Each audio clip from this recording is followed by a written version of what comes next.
Hello everyone, it's time for my nonsense again. Sorry for the wait, I was hungry. uh, yes, I could celebrate my birthday by playing Radical Rescue and doing a 1 credit clear, but we've decided against that. You wish I could stream that Game Boy Color Metal Slug, don't you, Cack? Sorry. Okay, so hello everyone. As you can tell from the title of the stream, tomorrow's my birthday. So, in lieu of playing more Turtles games, thank God there's no more Game Boy ones. We're done with those. I don't have to think about them ever again. Although I fear the spectre of Radical Rescue will haunt this stream for quite some time. I'm gonna play Metal Slug. We're gonna play Metal Slug 1 and 2, probably X, probably not 3. Hi Nicole. But before we get started, a friend of mine who is in the chat drew something very lovely for my birthday, so I'm gonna show that off on the stream when I figure out which one it is. Is it this one? There it is. Yes, morkitten, Straw Bros, drew the streamer whose name was stolen and our site mascot Sarah. They've been friends. I'll just zoom in a bit. Good friends. And they said it was okay to show this off, so what I'll do is I'll put their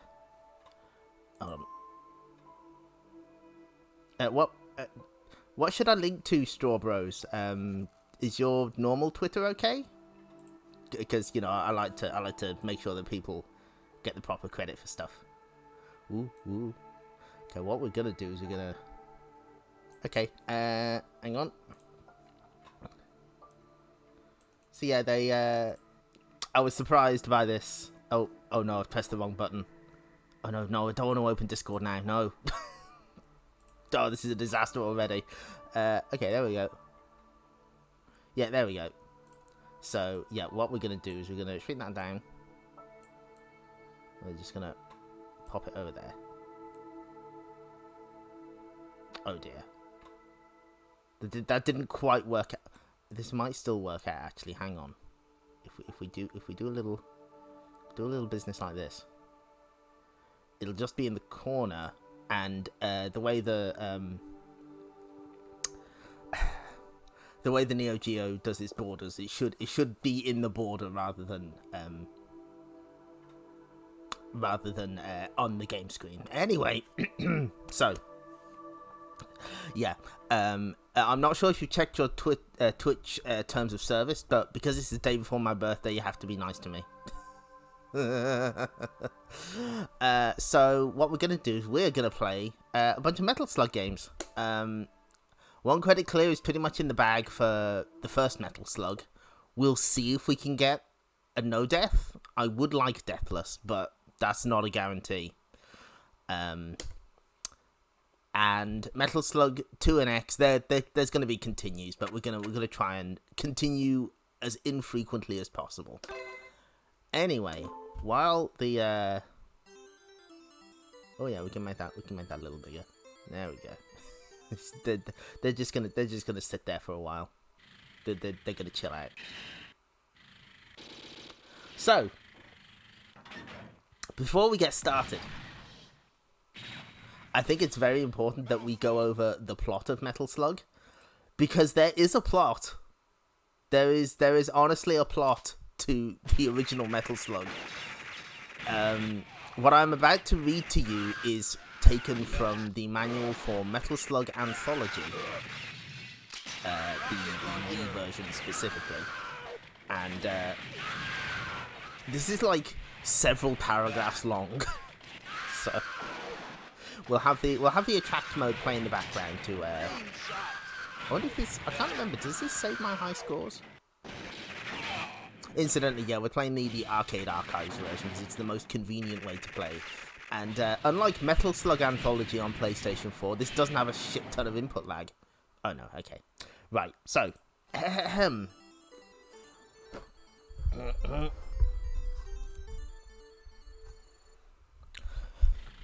At the beginning of the 21st century, two military groups known as the Regular Army and the Rebellion are at war. The Regular Army is a government-run military force used for various tasks such as peacekeeping and fending off terrorism. The Rebellion is formed by a group of people whose wishes are to change the world government into a military-controlled one. In 2026, the Rebellion Army launches an assault that pushes the Regular Army forces into the brink of destruction. No one expected this except for the rebels who came up with these plans. The fault was mostly in the hands of the Regular Army commanding officers who failed to realise the value of information that the Regular Army Intelligence Division had provided. With superior numbers of troops and weapons, the rebels overwhelmed the Regular Army in all aspects.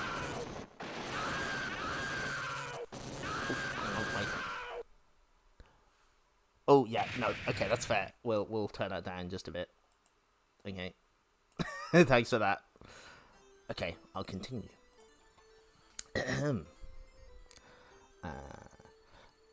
With superior numbers of troops and weapons, the rebels overwhelmed the Regular Army in all aspects. Seeing their disadvantage to carry out direct attacks against the rebellion, the Regular Army then decided to carry out numerous special operations and create certain vehicles to accompany their commandos. Not long after, a newly designed tank, codenamed Metal Slug, was forced into production. The war went on for 2 years. During those 2 years, the Regular Army had been stockpiling the Metal Slug tanks in their caches, with hopes to launch a massive assault against the rebels and end the war. Things went well until 2028. The rebellion forces found out and captured many of the caches, along with many of the tanks in them still intact. Without those tanks, the Regular Army could not even hope to win. And with those tanks under the rebel control, it was just a matter of time until their demise. With the government and military in shambles, Lieutenant Marco Rossi gathers up most of the scattered Regular Army troops he can muster to launch a desperate counterattack. Their mission objective: recapture the stolen vehicles and use them to destroy the opposition. If the vehicles can't be captured, then destroy every last one of them. Did you know that was the plot to Metal Slug? I bet you didn't. That is like in the instruction manuals, and that's it. Thank you.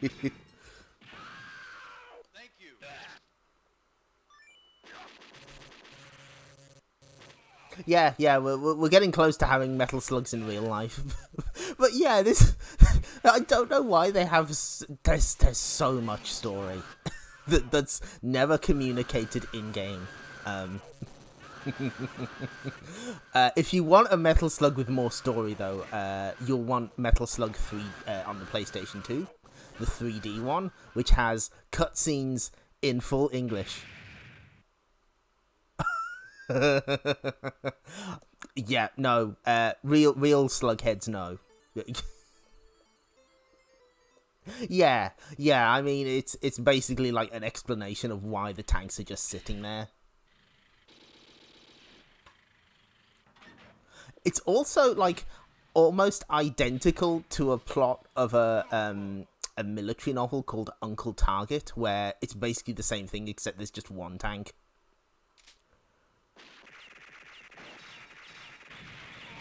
Anyway, so you ever played Metal Slug? It's pretty good. This is like the question of which Metal Slug is best is difficult to answer. I am firmly in the camp that the first two are the best. But we'll probably discuss that as we play. So, one credit clear, here we go. This is a 3-button action game. Press button A to fire the gun.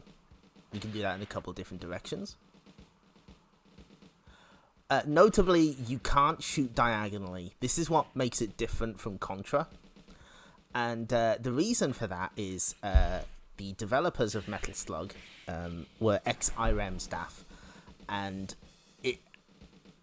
It's more inspired by shoot 'em ups where you can't fire diagonally traditionally. And that's why it is the way it is. Yeah, don't worry, you'll definitely accidentally do the frontal attack.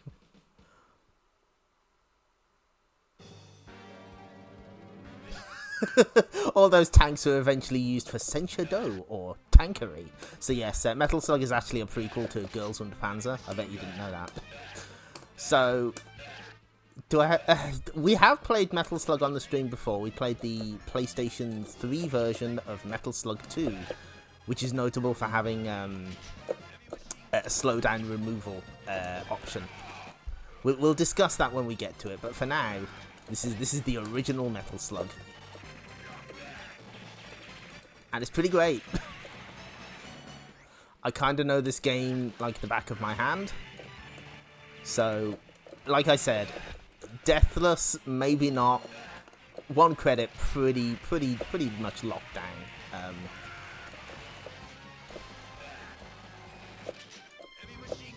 So there's a couple of different weapons. We've got the heavy machine gun, but now we've got the Super Vehicle 001 of the title, the Metal Slug. Oh yeah, there's no now data loading in this version. This is the original arcade game. Notably, the AES version was not produced in huge quantity, so it's very rare and extremely expensive, which is kind of funny when you consider that Metal Slug might be one of the most common arcade games ever made. The main disadvantage of the first Metal Slug is that playing for score is kind of not fun. What I'm demonstrating here is a very strange, very kind of silly score mechanic. If a cannon explosion just barely grazes a soldier, it actually gives you 1,000 points instead of the 100 it's supposed to. I don't know whether they meant to do this, but it means that on this first stage you can sort of camp out here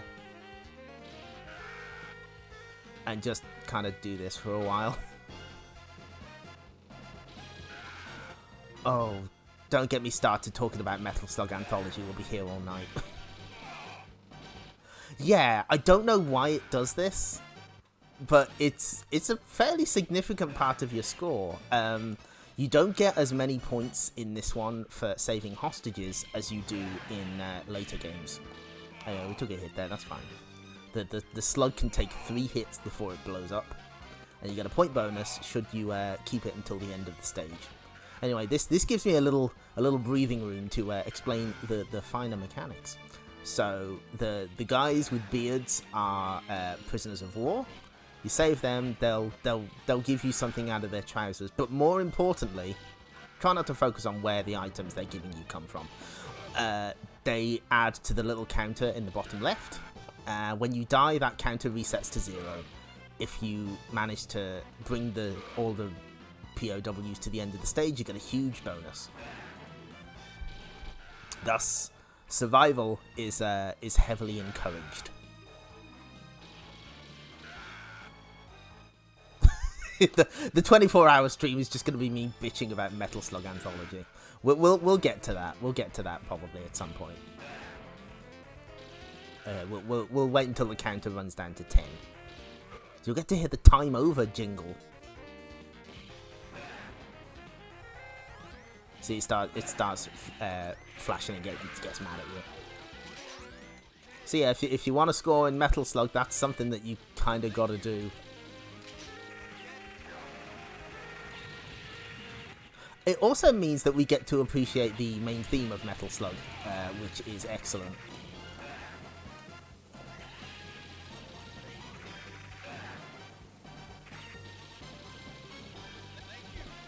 I'm also showing you where all the hidden POWs are. There's not enough, because if you rescue 10 in a stage, you get a huge bonus. But there's not enough normal POWs in the first stage, so you have to you have to find those secret ones. They're hiding in the waterfall. The other thing about scoring in the first Metal Slug specifically is there's a lot of stuff that's just kind of out of your control and random. There's an item on the next stage that can be worth either 5,000 or 50,000 points, and you know, that's kind of a big difference. That's kind of a problem. You can actually climb all the way up here if you want. It serves no practical purpose, but it's there. A 24-hour lecture on why you shouldn't buy Metal Slug Anthology on the PS4. Okay, no. I'd love to show off how you get those hidden prisoners. I'm pretty sure it's dependent on whether you've died in the stage beforehand, because I don't know what triggers them otherwise. But there's a lot of details here you can shoot in the background. The other bit of scoring that's important is melee attacks are worth 300 points. They're worth 500 points. See, I only got 5,000 points for that. That's sometimes worth 50,000.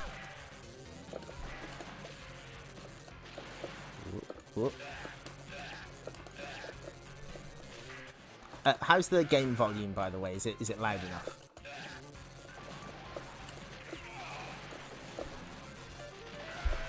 I'm playing a little risky here, but this guy coming up is my favourite soldier. This guy, he throws a... Oh, shit. I shot him. What he does is he throws a grenade and then he runs straight back. And sometimes he'll just accidentally kill himself. So, see, we got two 50,000s in a row there. You have just about enough time to run on the bridge and move to get into that little alcove. Sometimes that's worth... sometimes that's just worth 5,000 points. Sometimes I think there's just a turd there that's worth 10 points. It's distressingly random. Anyway, I guess this is supposed to be London. Anyway, there's a guy sunning himself, but not anymore.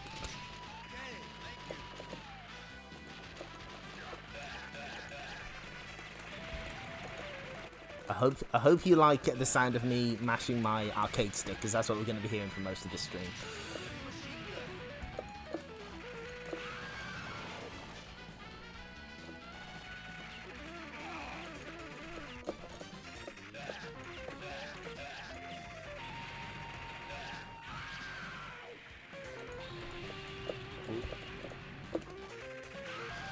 We don't want the rocket launcher is okay, but it does have a slightly slow rate of fire.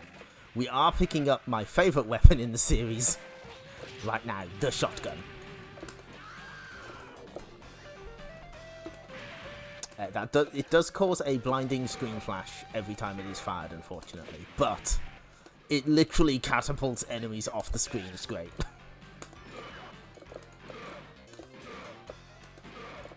Of course, for points, you kind of want to focus on picking up only the heavy machine gun and just using your pistol.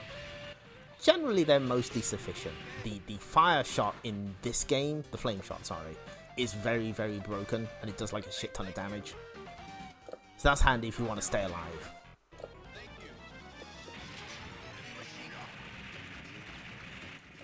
Good. I'm glad to hear that. The opponent, you're going to be hearing a lot of it. This guy's pretty easy, you just sort of coax him across.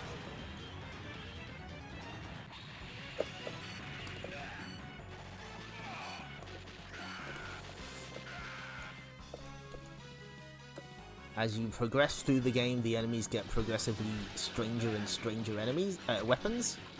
Please look forward to when they start using bottle rockets. Or like literal fireworks, basically.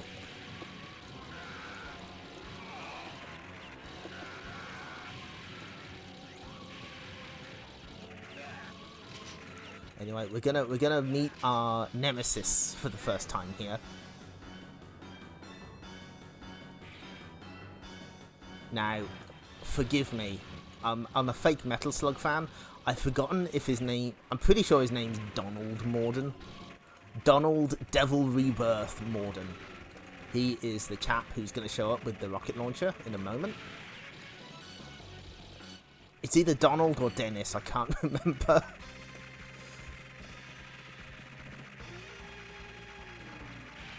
You can use the little platforms if you want, but generally you just... It's okay to just sort of stick here. But yeah, there he is.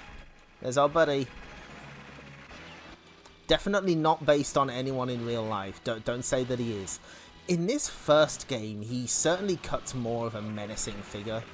He's very much more comedy based in the sequels.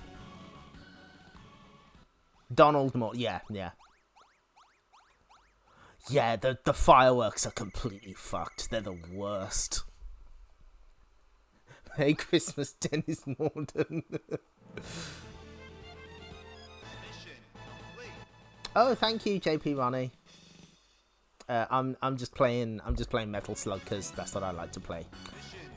This is the Contra waterfall stage of the game, and it's kind of an issue sometimes because these jumps are not nice. You have to be fairly precise with them.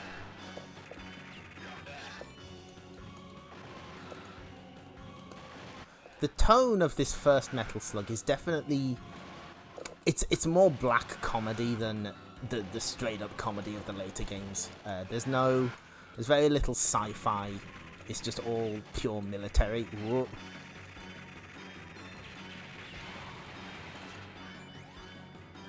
The only game that sort of feels vaguely in this tone, I would say, is Metal Slug 5. That nearly went very, very wrong. Look at this contraption. That's so good. So, another thing that's slightly random in this game is weapon drops. We might get a heavy machine gun here, or we might not. We don't. That's fine. We don't need it. Ooh. I'm always scared of these jumps. Ooh. Also unique to the original Metal Slug is a short hop. If you very lightly tap the jump button, you get this shorter jump instead.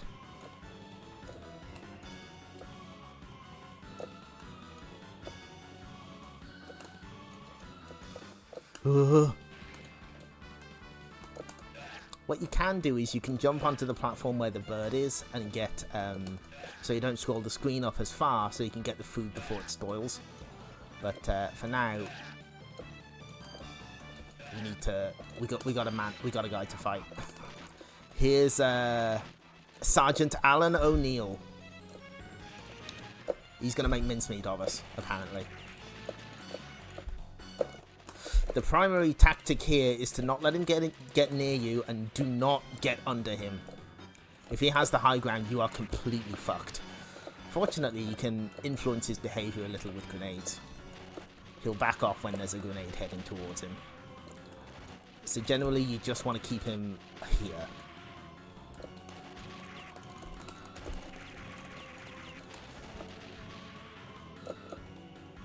If he's on the ground, he's kind of easier to deal with. If he gets close to you, he can stab you with his knife, which is an instant death. And if he's above you, he'll launch incredibly fast grenades, which is like the last thing you want. This is where we live. Just keep him here.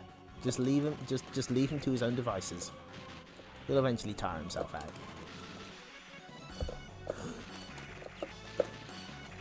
See, that's what you don't want. You never want that. And you can stab his corpse. You can't steal his heavy machine gun yet. That's... Oh, there's the UFO. I can barely see it, but it was there, I swear. Sometimes a UFO appears there for just because. Good, I'm glad you saw the UFO. Oh yeah, we'll never see that Sergeant Allen guy again. He's gone. He's not coming back. I do tend to play a little safe in this game because I just want to get the. I mean, at the moment we're aiming for the no death clear. If we can get that, that would be wonderful.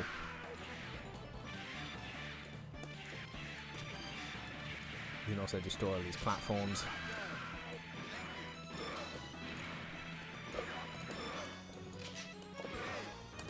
Very important enemy coming up here.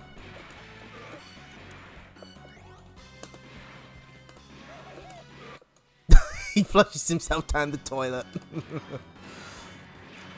The soldier who gets away lives to fight for another day.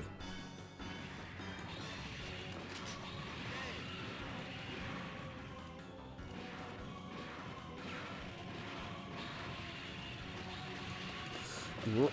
Okay.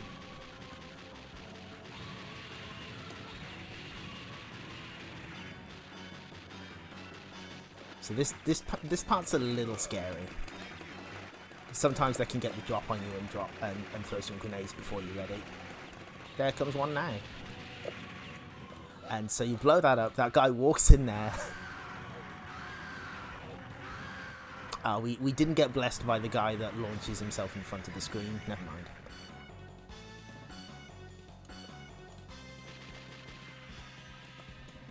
But we got a tank. We got a tank out of the deal. We'll take that. No big guys. There's another chance for him to appear on the final stage. We might see him. Now this is a point of contention, because sometimes hostages will appear when you destroy that tree, and sometimes they just won't. I think it's based on whether you've died in the stage beforehand. It's kind of like a consolation prize almost. But I'm not 100% on that. I can't be sure.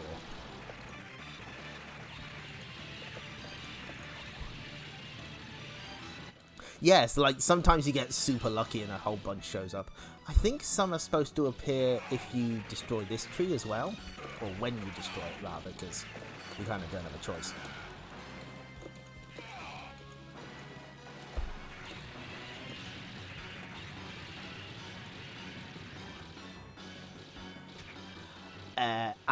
Well, no, there is a way to get the maximum, the 10 POWs. You'll notice that we've got a hell of a lot more time on this boss.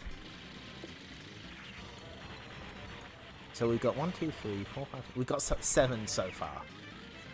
If you wait around on this boss, eventually POWs will start dropping in, and there's enough to give you the 10 POW bonus. We do have to wait around a little, but we got time. Believe me, we got time. The only real threat is the laser cannon, which he'll eventually start using exclusively once we destroy the turrets. But for now, we're pretty alright.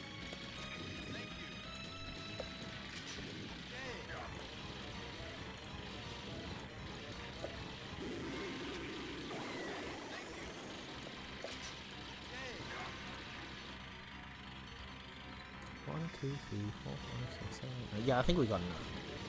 But a couple more will show up as naturally as we try and finish this boss off. No, don't shoot me. Yeah, there we go. I should pretty much guarantee it. Now, if you want to play purely for survival and don't give a shit about points, one effective way to do that is when you're in the Metal Slug. If you hold down, you'll throw grenades. Unlike normal grenades, throwing normal grenades, however, there's no limit on how many can be on screen. So you can just, if you've got enough grenades, you can just flood the screen completely. And the problems you face will resolve themselves. It's especially useful on this boss because, you know, he's directly below you. But it can be used elsewhere as well. Ooh. In fact, let's demonstrate that right now so that we don't lose the tank. Okay, yeah, there we go.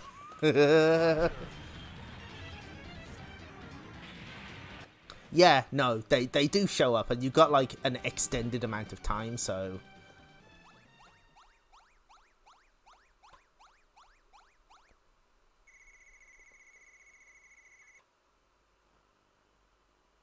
yeah, no. There's another boss in Metal Slug 2 where you can use that strategy.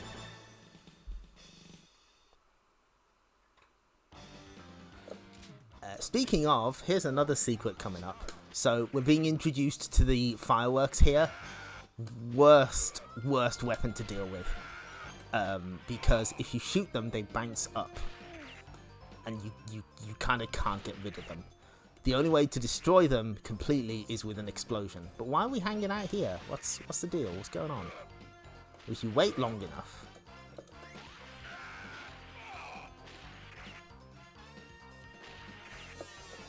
This guy shows up, and he drops a bunch of POWs for you.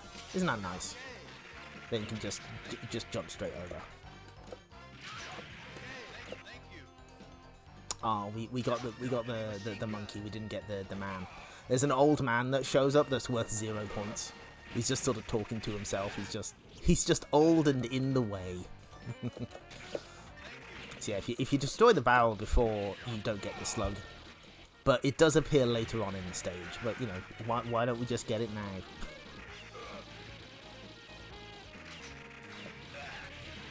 A lot of I'm sure you've noticed a lot of destructible environments. You can just fuck up everything here. It's great.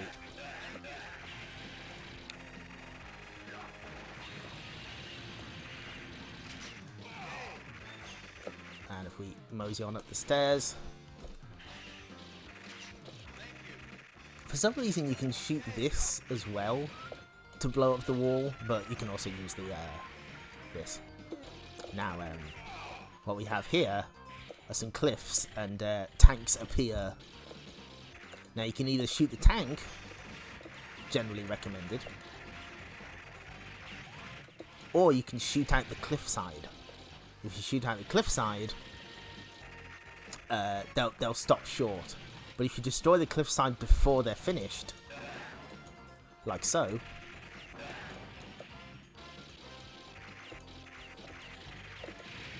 then they topple over.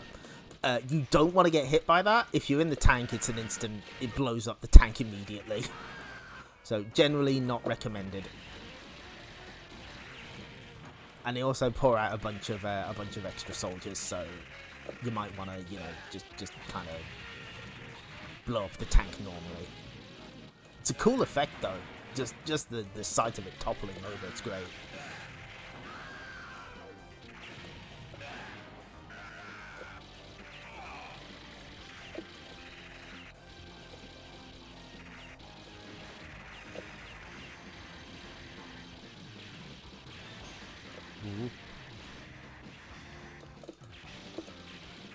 I also like that when the tank fires its weapon, you can see the cliff struggle to maintain its weight. It's cool.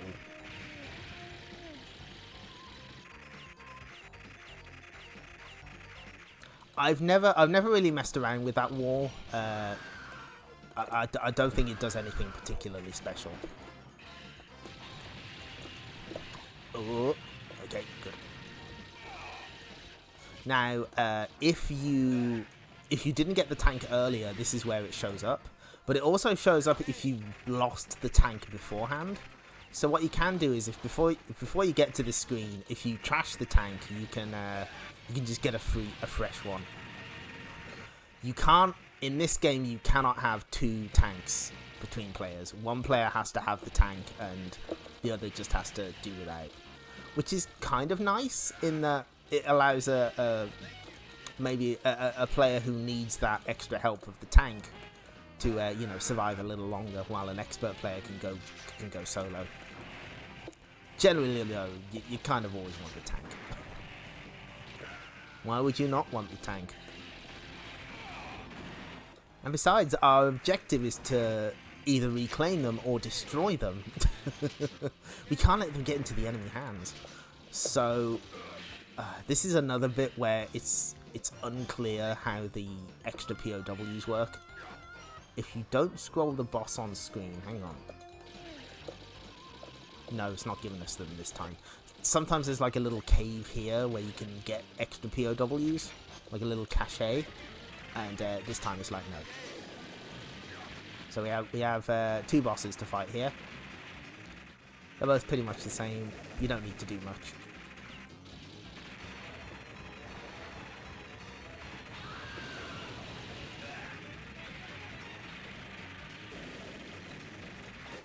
Oh yeah, it would have been complete chaos. Later games do have scenes where both players can have slugs.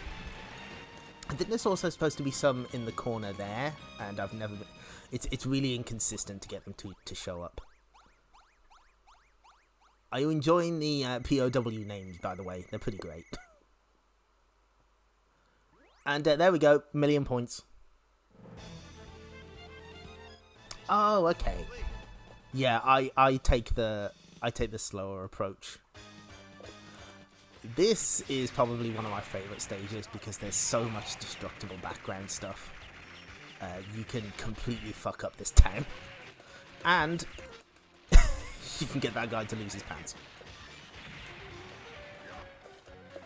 Whoop.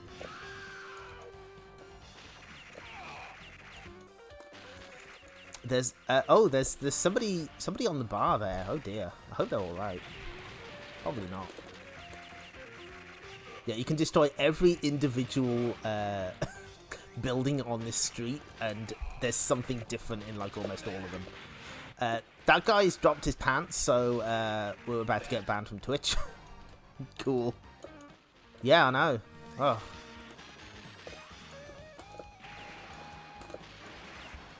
I kind of want to get rid of this guy.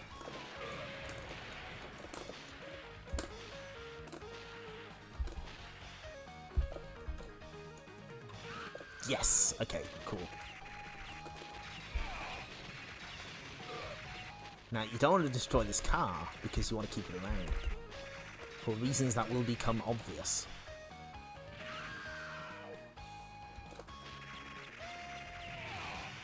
Oh wait, no, it's the next one along, isn't it? Oh shit, I didn't know that was a platform. Oh, even I'm learning stuff. No, I don't want that rocket launcher. Yes, this next one along you don't want to destroy. Oh, bloody hell. They had to make it awkward, didn't they? Ah, shit. Okay. That's fine. We can just delete this building. Maybe it's the next one. Fortunately, one of the advantages of the heavy machine gun is that you can spray upwards. Okay, let's start with them. Yeah, it's this one you don't want to destroy. But you could use the other car to get at that rocket launcher if you really wanted it. I believe this is the one with the chefs. Yep, there he is. Oh no. Okay. If you manage to shoot the chefs, they drop their cooking equipment. There's also don't want to deal with that guy. There's a couple of POWs hiding here. And yeah, you can shoot this poster sign if you want.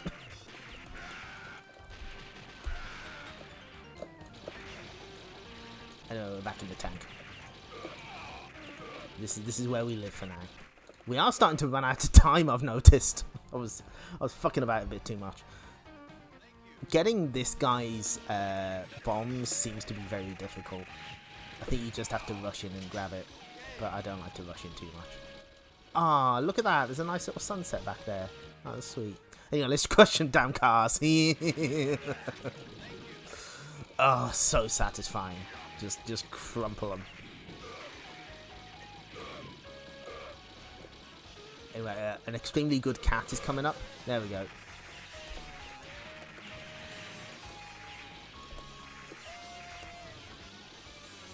Oh no.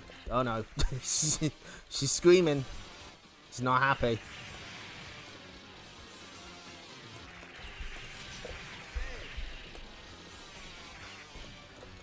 Just, no, you get away from me. You can shoot them as much as you want. They're not going anywhere. Fuck. So, what we're coming up to now is probably like the most infamous bit of score leeching in Metal Slug. So there's that. You can just barely see there's like a little camper van on the right side of the screen. If you don't fully scroll it on screen, you can shoot it and earn points. And it does nothing. It doesn't destroy it, but it gives you points. So you can just sit here for a while and just make your score go up.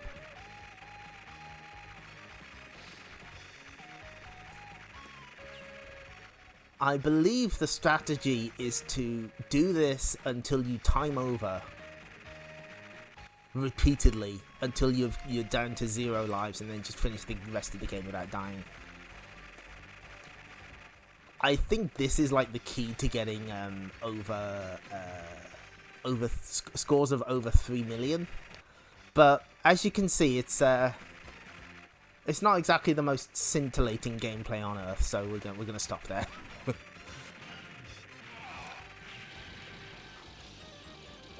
Now, this bit's a little rough because you get pinned down by this helicopter who's been bothering us the entire game. Some guys just don't know when to quit. If you can get in before you get to the gate here, that would be great. But we're not in any massive danger here. I would like to grab that love letter though.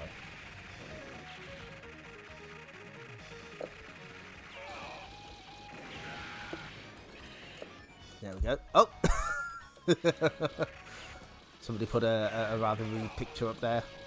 We probably won't get banned. This is another place where you're probably going to grind for points if you really, really want to. The boss we just fought has shown up. He's back for more. You also have to shake the joystick to get these guys off you. Because if you let them stay on for too long, they'll eventually like throw a grenade inside the canopy of the Metal Slug. They'll smash the Vulcan cannon off, which is really bad, and they'll get in front of the cannon and take a couple of shots to the stomach before like you see the guy on front. He took a couple of cannons to the guy. He's a trooper. Yeah, you can stick around here and earn a shit ton of points if you want. We're not going to because, again, this is not my favourite game to play for score. I play mostly for survival. But I do like a couple of score things just to keep things interesting.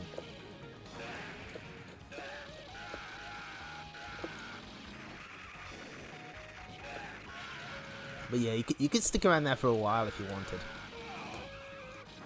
But we're not here to do that. We're here to beat the boss.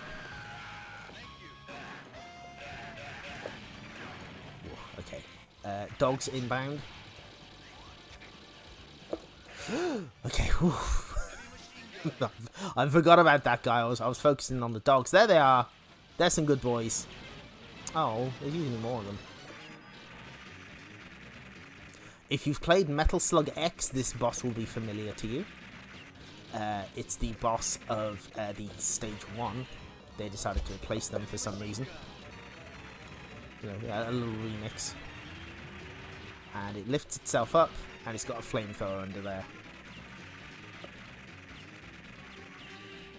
You need to destroy the flamethrower before you continue. Fortunately, it's pretty easy. You just don't get too far. And you can grab those guys, and you got to watch out because they're launching missiles from both ends. But you can use the cannon shot to destroy the ones coming from the right, so you just need to worry about the ones from the left. There we go. It is a £1 dog. Hi, Tremmy. Yeah, that was drawn by Strawbros, morkitten, who's in the chat. It's really good.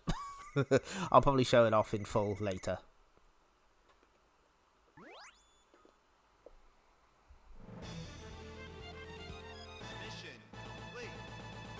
And so we reach the final stage. This is the final attack. This is where Deathless goes to die.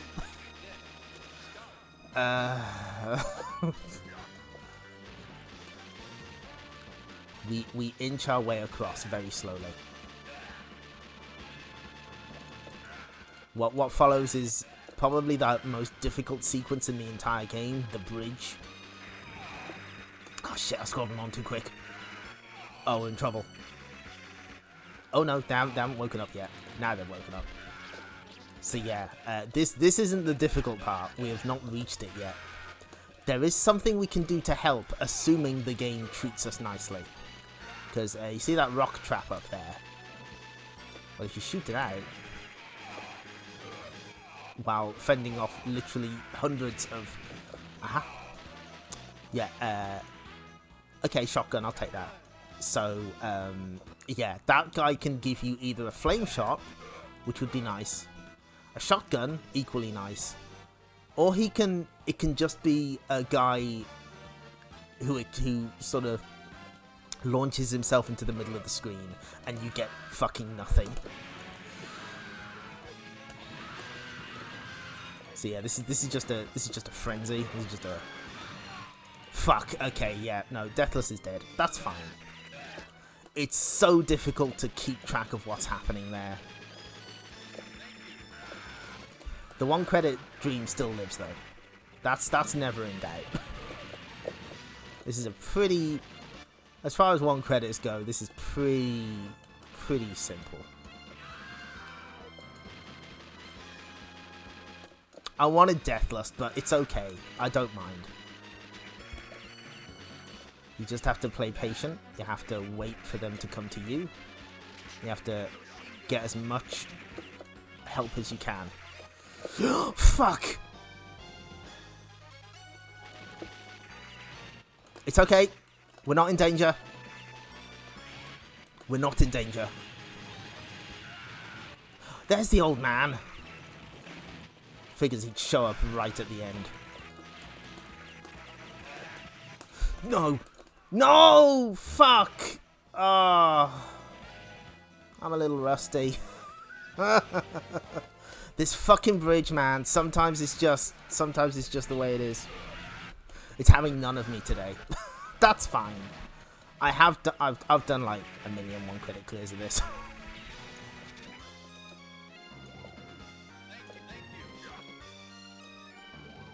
It's the pressure of streaming at the same time. It's fine.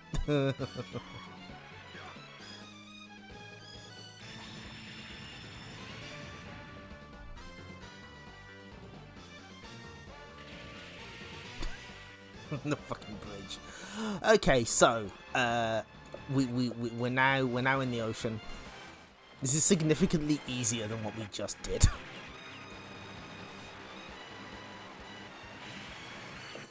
I mean, I don't need much of an excuse to play Metal Slug. We'll probably come back to this game another day. You want me to stream Metal Slug? Hell yeah, I'll do that. I'll do it for free.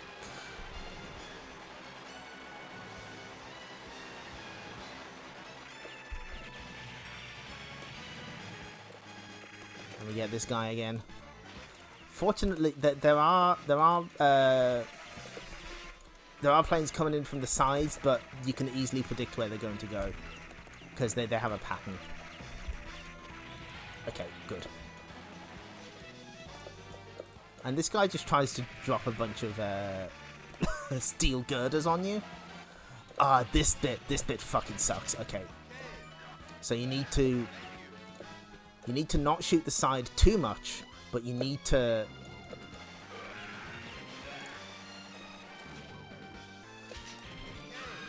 There we go. Okay,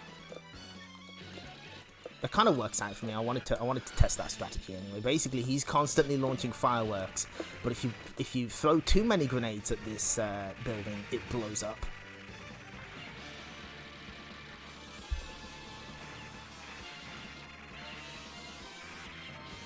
And this is the only way to get the tank. If you blow up the wall, it takes the tank with it, and you kind of don't want that. You want the tank.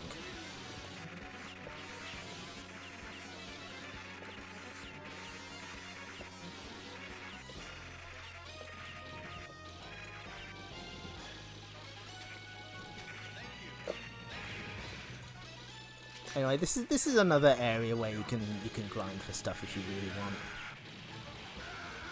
You see, I think the problem was that I said the 1 credit clear is a lock before I started streaming, and then the streamer's curse began because I said shit. Never say shit. Just don't do it.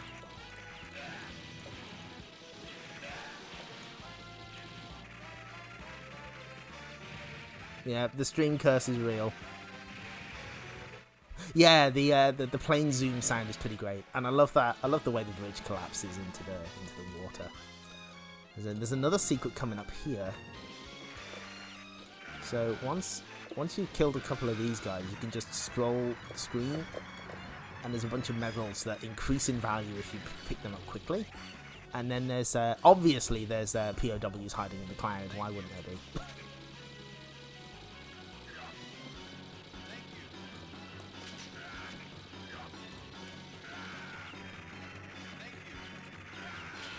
It's kind of difficult not to get hit by that because he's dropping the bombs so quickly at this point. What you can do is you can get out of the tank and shoot him that way. The problem is, if you're too far to the right, enemies will start jumping in and trying to stab you with the knife, and that is really bad because they're so quick that you'll often not see them coming. Anyway, it's time to kick Morden's ass. He's got a new plane this time. He has quite a few different attacks. If you played Metal Slug 3, you'll be familiar with this boss, because he has basically the same pattern, except you get the big gun that you were using on the ship.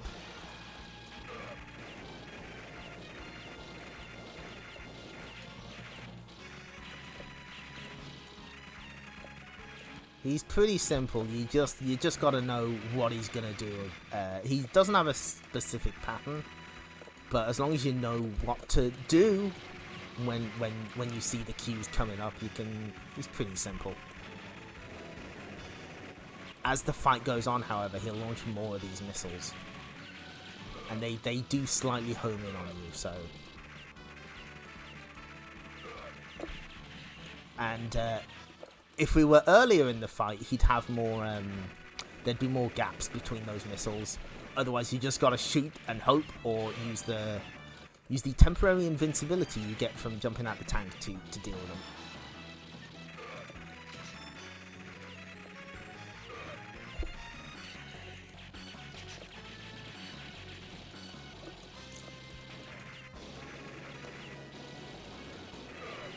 Fuck. Okay. Officially in danger. But that's fine, he's pretty much nearly dead anyway. Oh dear. Oh dear. Okay, good.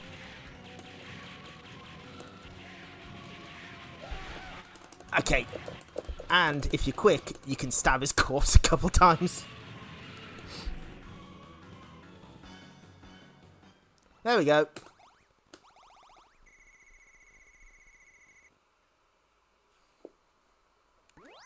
Yeah, sometimes you don't have enough time to stab him, but if you're close enough to him, you can get a couple in. He even, like, his legs sort of pop up if you look very closely. I wanted a 1 credit clear on stream, but that's fine.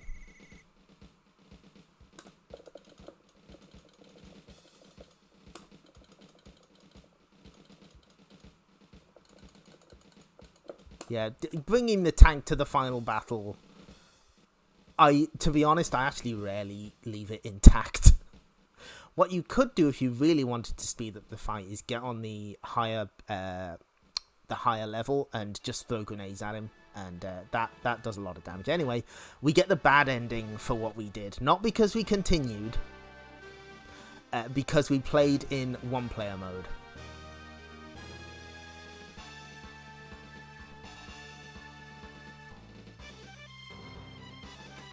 There's often... Hi, Shark. You didn't miss a 1 credit clear because I didn't get it. I died on the bridge. Maybe we'll go back.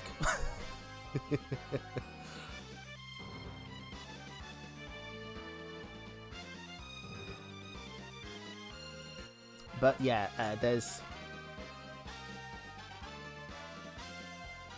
Yeah, the 2-player ending is actually much cheerier, with everyone cheering and being alive, whereas this one's a bit more morose.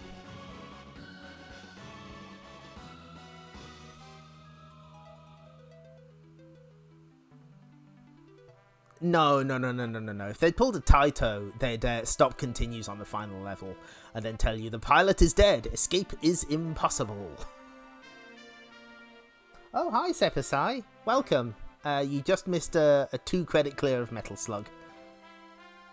Was my victory worth the price I had to pay? I mean, it is a good question.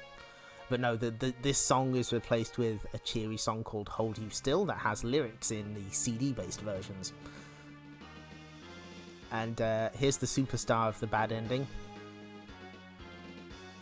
That's Sachiko Suzuki, or I think that's her name's definitely Sachiko.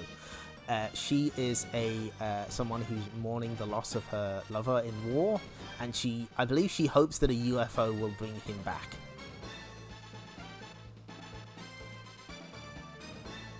Yeah, that's just how it be. So, yeah, sometimes Metal Slug is a cruel game. But it keeps me on my toes, you know? That's good. And the paper plane goes off into the distance, into the sunset. So,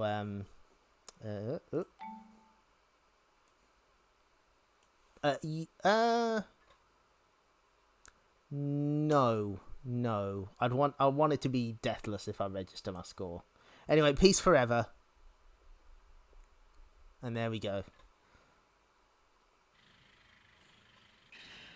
Oh, I've lost it. There we go. So, okay, that's the original Metal Slug. And this is an Arcade Archives release, so it's pretty basic in terms of features, but... Oh no, hang on. We could have played a high score mode or caravan mode if we really wanted. For now, though, before we do Metal Slug 2, if you want to read all about the first Metal Slug, because I love Metal Slug, yeah,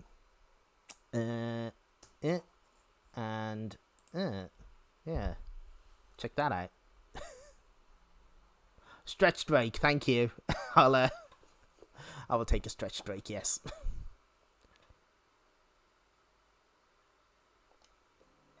The NeoGeo Station version is fine, but it does have it is only 4 credits per player, which is fine for me, but not necessarily for everyone. It's based on the home cartridge version. Anyway, I'm just gonna stretch for a minute. Boop de boop.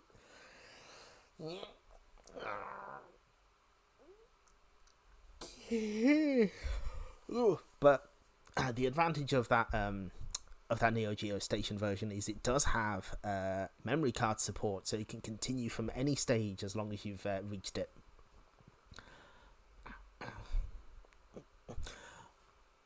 I would love to know how people would react if M2 managed to get to the AES version of Metal Slug 3, because playing that on 4 credits seems incredibly cruel.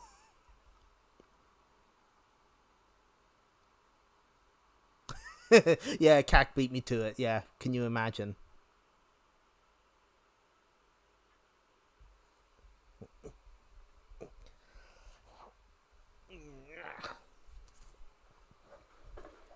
Cruel and unusual punishment. Okay, I've had my little stretch. So, this is Metal Slug 2, and this is the first Metal Slug that I ever saw in an arcade. Around the year 2000. I think the PS2 version gives you like 9 credits, maybe, which is slightly more reasonable, but still pretty rough.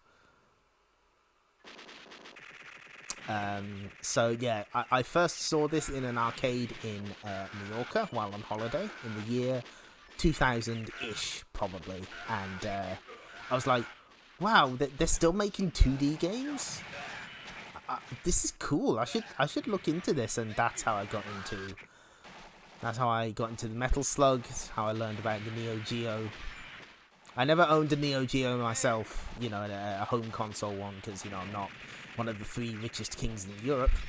But no, it's oh, there's my high scores. Yeah, this one's gonna have a couple continues in 2000X. That's what it was. And so as you can see from the title screen, there is a bit of an elephant in the room with this one. The game has a slight programming bug, which means that there's way more slowdown than there actually should be, which is, you know, kind of a problem. It's actually explained in this blog post over here. There is a fix around, and obviously SNK made their own fix a year later with Metal Slug X.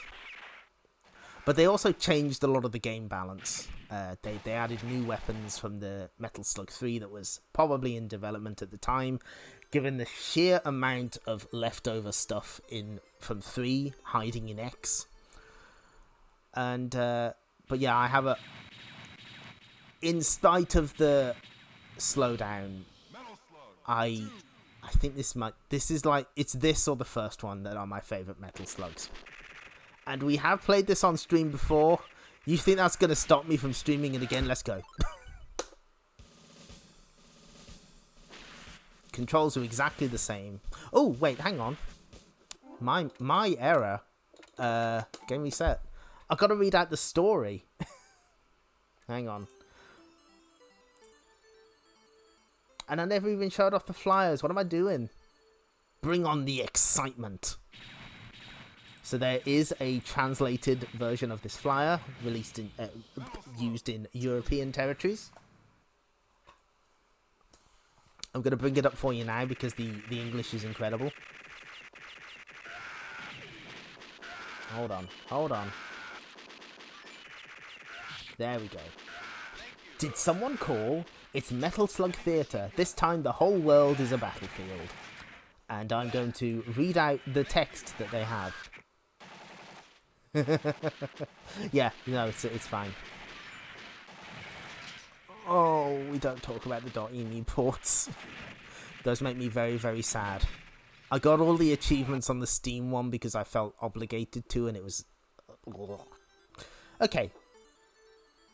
Oh yeah, no, that's right. No, I was,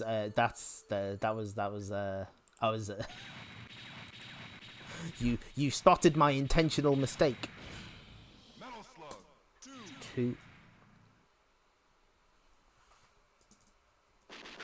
So, I'm going to read to you the story of Metal Slug 2, as described by SNK themselves. The full-scale coup d'etat of General Morden has been suppressed.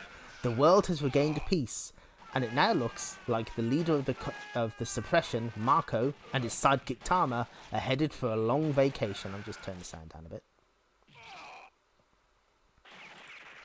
Hey Marco, the battle is really over, isn't it? Something is still eating me, Tama sighs. Yeah, says Marco. Morden looked really PO'd. Guys like that don't just roll over and die. The couple's misgivings were right on the money. Military intelligence snagged news of a second, larger plan for a coup d'etat devised by Morden. In a flash, Marco and Tama found themselves with new orders. I was really looking forward to my vacation. Tama, this time I'm gonna grind Morden into the dirt. But first, who are those two babes? Ellie and Theo, two new fabulous female fighters in this mission, throw the two macho meat hunks for a loop. All right, Marco and Tama, you lucky stud. On your little journey, the Lord has smiled. Your list of trusty companions has grown, and the curtain now opens on Metal Slug 2 with Morden's evil fingers wriggling over the face of the world.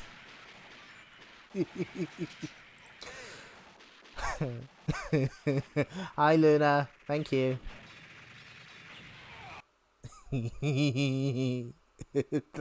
That text is so good.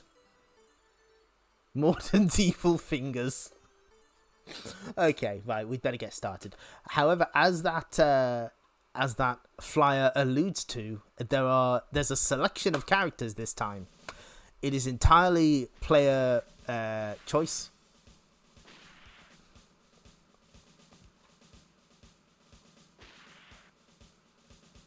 Yeah, I couldn't pronounce it, but there is a question mark after trusty for some reason.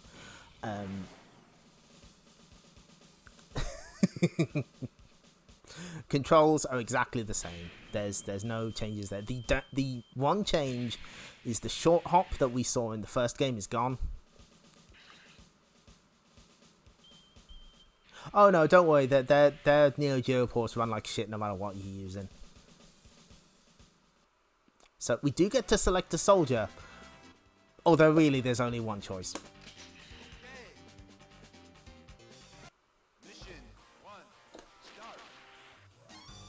Yes, I'm one of those Theo people. I'm sorry. I'm sorry you had to find out this way. So, as you can see, the slowdown is pretty self-evident from the start, but that's fine. Anyway, we're going to see this business transaction take place because we've just stolen that guy's briefcase. Oh, he's not happy about it. Yeah, no, we'll just blame that guy. We didn't do it. Don't look at us.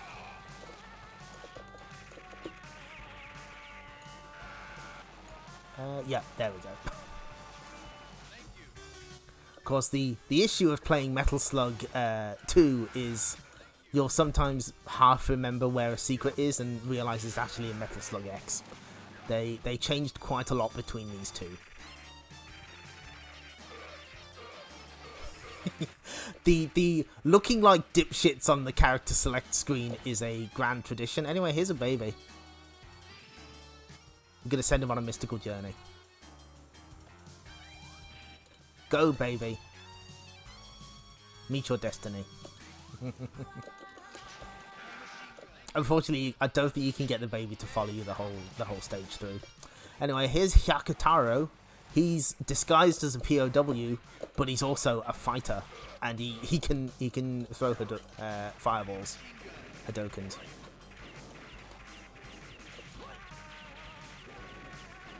Yeah, they added a lot. There's another special hostage we'll be seeing later.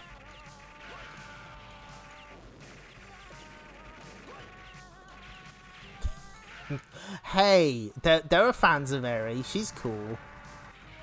So the problem is we kind of don't want Hyakutaro with us because he'll kill the boss too early. So if you just jump over this, he'll get too occupied with that thing of pots to actually help us. So we'll see you in another stage. And here's maybe the cruelest piece of RNG in the entire series. That guy can drop either a jewel worth 30,000, or a jewel worth 100, or an apple worth 100.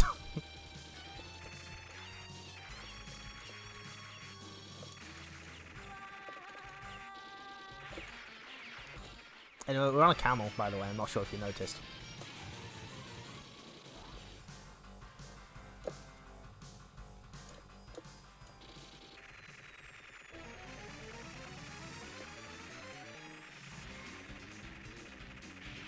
They're pretty funny animals, yes.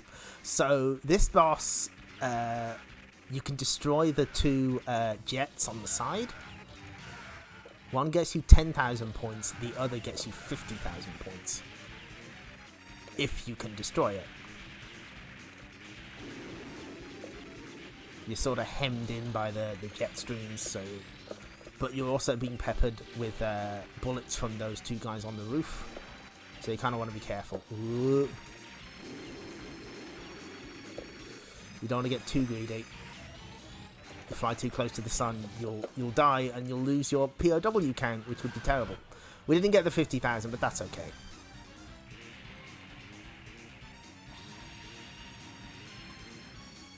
This is one of the rare instances of continuity between stages, because if you keep the camel, he follows you to the next stage.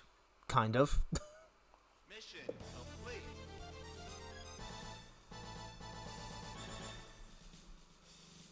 Mission. So you see, we still got him. That's cool. Thank you. Shotgun. Oh no, he's having a drink. Okay, well, nice knowing you. So there is a secret before we get to the tomb. In Metal Slug X, you have to rely on throwing a grenade up there. And if you're off by just a little bit,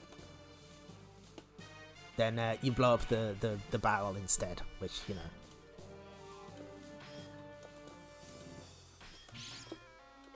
Anyway, these guys are excavating this place. I'm sure this is all fine and above board.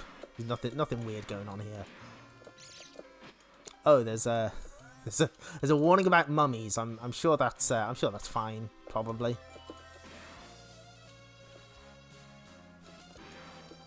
There we go.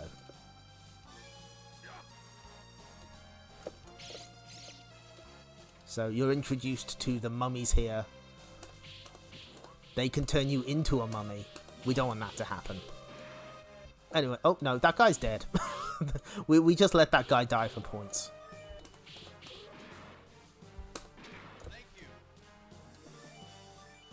Digging up some bread. That's how bread is formed, right? That's just science fact. Anyway, here's the mummy chamber.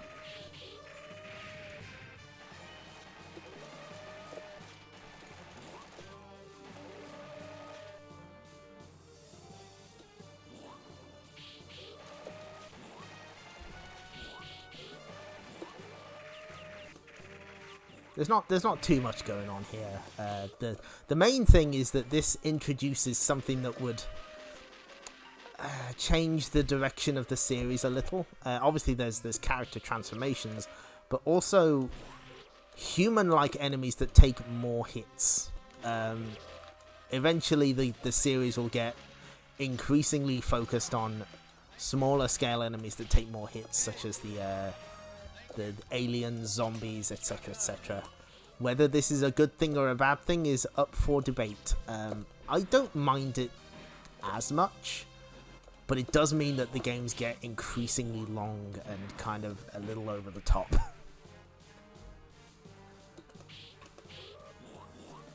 Detroit become mummy, of course.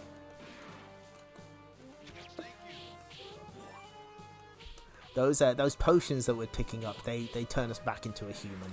Should we be mummified? But I don't want to be mummified. I'd rather not. Now we must explore the depths. And here's our buddy, Rumi Aikawa. She was sent to the battlefield due to a clerical error. And so she wanders the battlefield trying to find her way home. But she'll give you stuff if you shoot her backpack. Anyway, there's 50,000 points from her corpse. This is another Contra Waterfall-esque stage. You don't want to fall, because otherwise you'll die.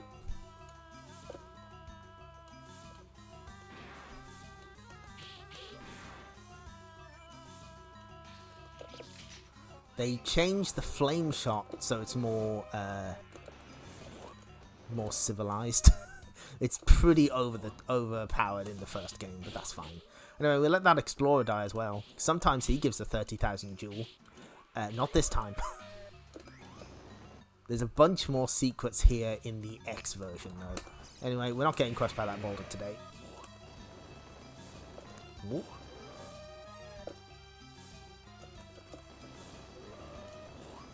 There's also only the one type of mummy. And for whatever reason, by this point, the close range attack changes to the alternate one. The two Marco and Tama get like comedy boxing gloves, and Theo and Eri get slightly different ones. Anyway, it's time to meet a genie. Bet you didn't know this was here.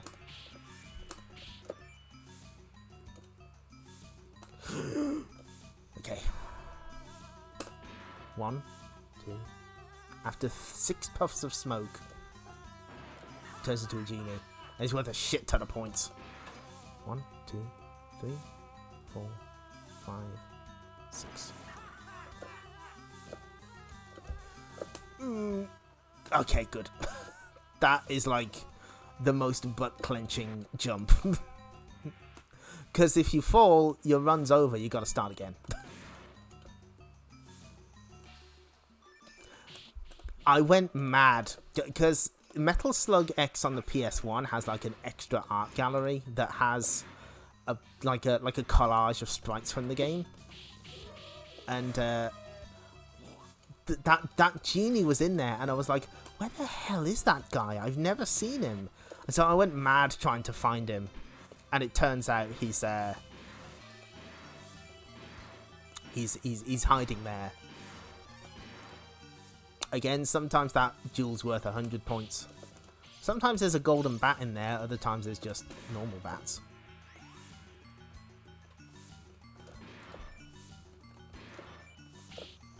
And now it's time for one of my favourite vehicles in the whole series, the Slugnoid, a bipedal robot.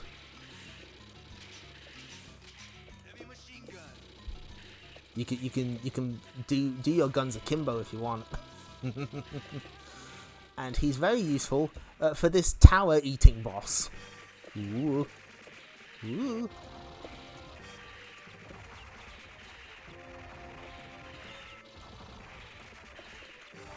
This is pretty much all he does. He will shoot up as well to try and eat you. And he has a giant screen covering laser. Will he even get to use it, or will we kill him before he does? Total mystery. Whoa. Oh, I don't like that jump. Oh no. If you get too close to the bottom, he will hurt you and take off one of your guns, which obviously kind of a problem. Oh, okay, he's done. Yeah, especially on this section, it's very easy. I've trained myself over the years not to do it by mistake, but it's easy to do. Anyway, we just beat the 1,000 point mark, million point mark. Sorry. So yeah, scores are a little bigger in this game. Mission complete.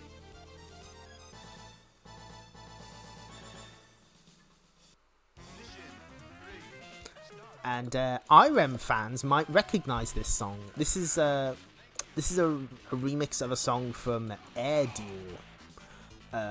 The game shares Hiyamuta did the soundtrack for both most of the early Metal Slug games and a bunch of IREM games, so that's why he's there. That's why they brought this song back.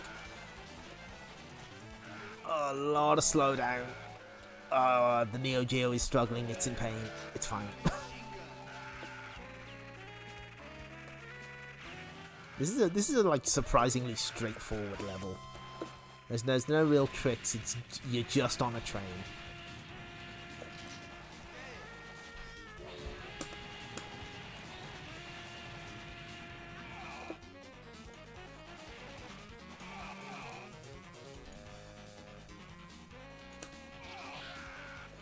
Whoop.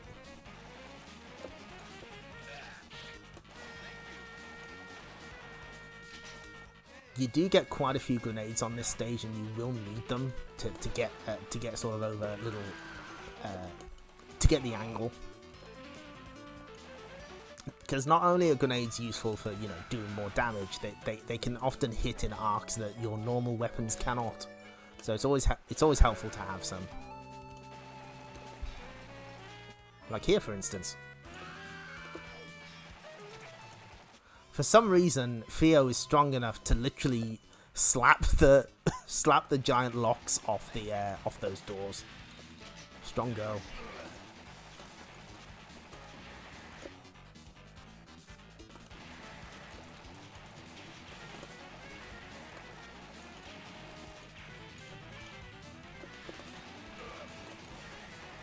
I kind of don't like this section. It can sometimes get really full of missiles.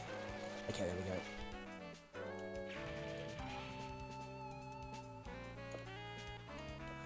Yeah, no, that doesn't surprise me about Theo. That sounds accurate. But she never wears her glasses in game except Metal Slug 3D. What's up with that? Wear your glasses, Theo. There's a bunch of people hiding in the smokestack here.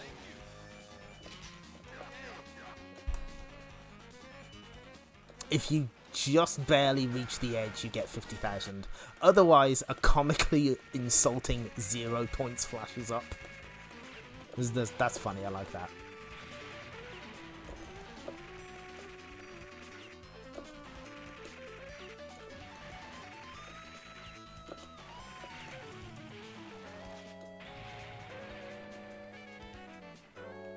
This is where the grenades really shine. You can use them to get these camping guys. Whoop.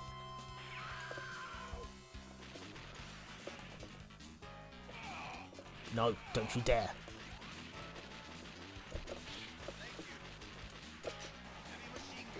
There's actually two different types of rifle guys. Some are more aggressive and will actively hop over. Some are more defensive like this guy. You can also, of course, use the heavy machine gun to take him out.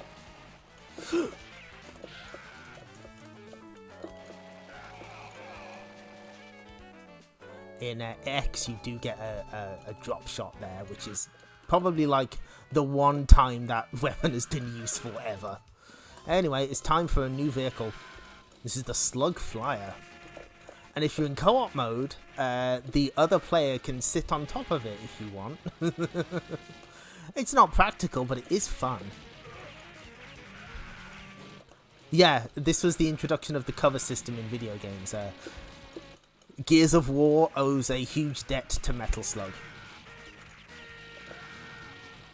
You heard me, Cliff Blizensky. He didn't hear me. It's fine.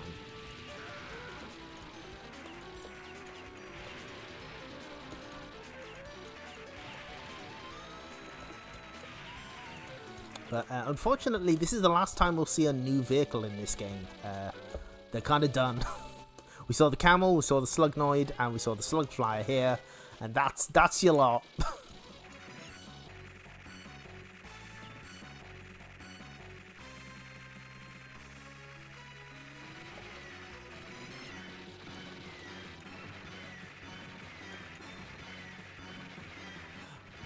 Did he also make Drawn to Death, or was that somebody else?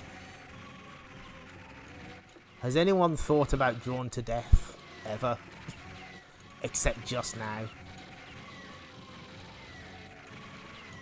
Anyway, this is a big boy. This is a large lad.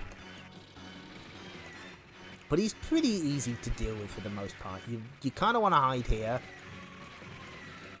Oh, there's roommate. She drops us some gas. She's good. That's right. Just run directly under it. You'll be fine. When he expels the gas like that, he's gonna squash you, and obviously that's an instant death. So you don't want that to happen. He forces you out into the open. The coward.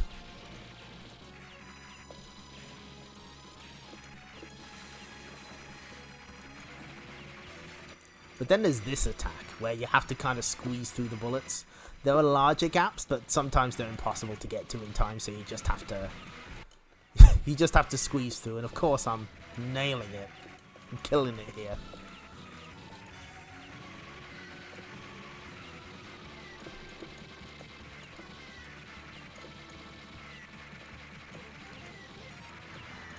There we go.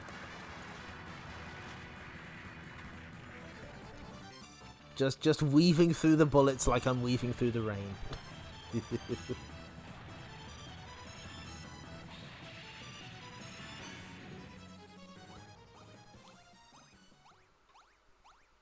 Oh, okay, yeah, no. Forgive me, I get my American game designers mixed up all the time. Usually I get hit by those bullets, so that felt good. Dodging bullets like raindrops. I've been trained in the baptism of fire. I have played a Toho in my time. Anyway, here's that businessman again. He's meeting up with somebody else now. Oh, this little kid. Okay. He's giving him a contract of some kind, and we've stolen his briefcase again. Oh no! I feel bad now. No, I don't. This stage introduces another status ailment that can affect your character, as you're going to see in a second. Ooh, there's a chick. If it hangs around, like, it's going to follow us. Oh, it's adorable.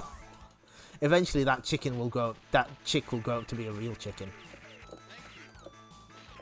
And if you want, you can hang around and the chicken will eventually lay eggs that will eventually hatch more chicks.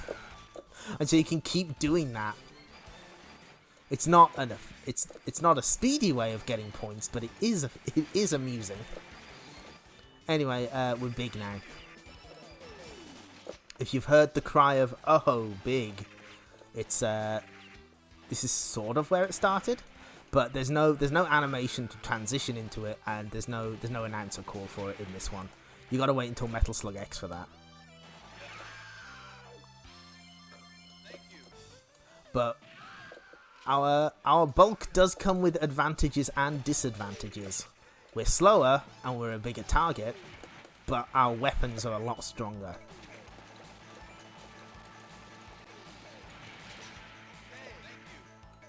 Like now we've got the classic comedy bombs.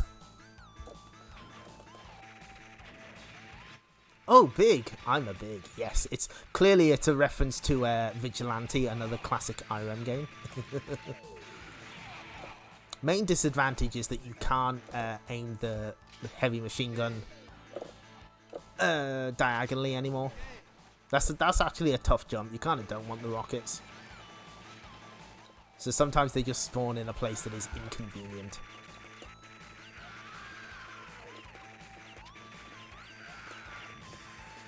So we can't aim diagonally anymore, but it's not going to matter for too long. We have got a tank on the way. We just need to not die.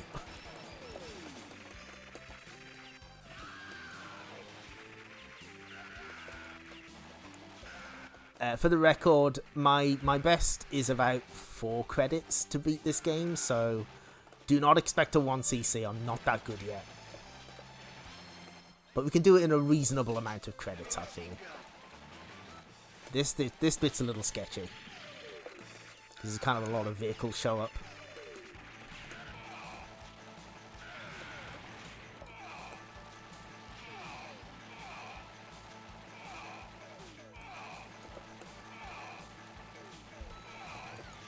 Yep, here we go.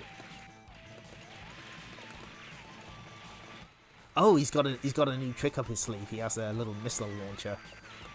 Doesn't really help him. There's also a lot more secrets here in the X version. That's fine. Anyway, we've nearly hit 2 million points. And there's a plane in the background. And I discussed this with a friend once. We wonder if this is a nod to the village destruction scene from Police Story, where like the bus crashes through that little village. It almost feels like it has to be, right?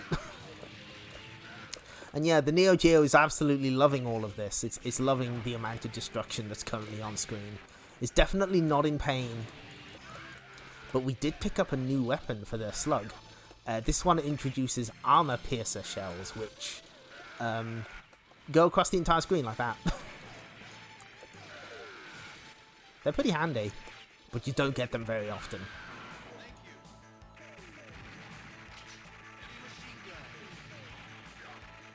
Did Bad Boys 2 rip it off?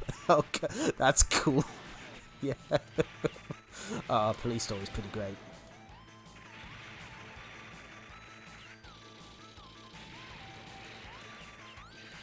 Yeah.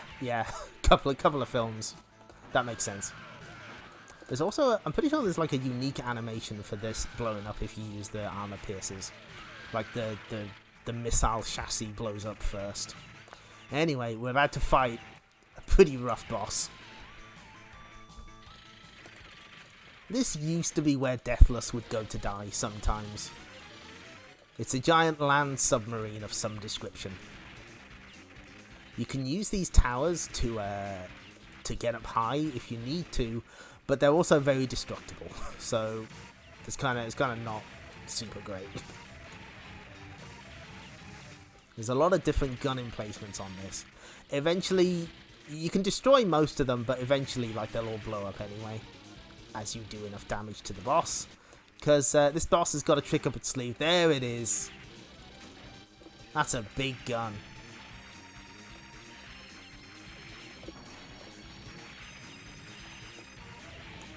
There's usually like little sweet spots you can put yourself in to make this easier. But it will eventually get wise to you and move.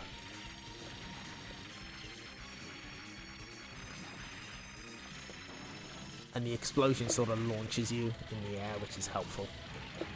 Ooh. Time to get out of this situation. And if you're short on hostages, you can wait around and they'll show up. Okay, good.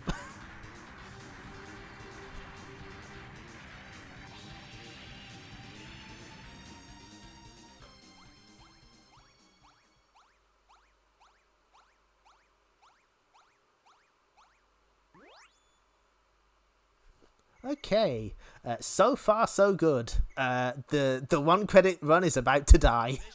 You're gonna watch it die live on stream. Thank you, Straw Bros. Oh God, I'm glad. I'm happy to just show off Metal Slug. Honestly,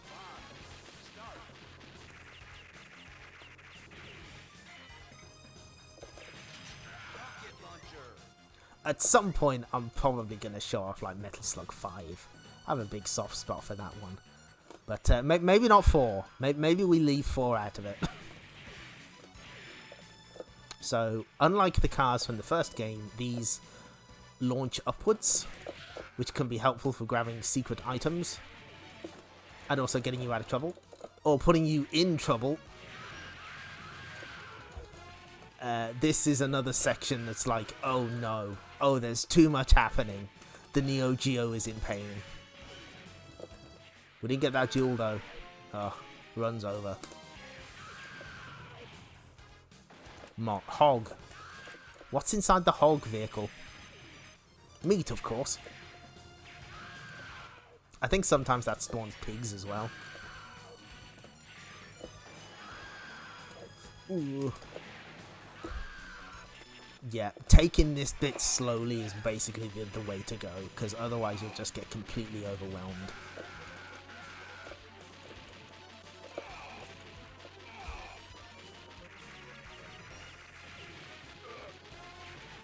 Ah, there was one that had pigs in it. we just shot it off screen, that's all. It's fine. It's fine, don't worry about it. These helicopters are going to be a recurring problem in this scene. I would like that heavy machine gun, but if I scroll the screen too far, another bazooka guy is going to show up. We just killed him.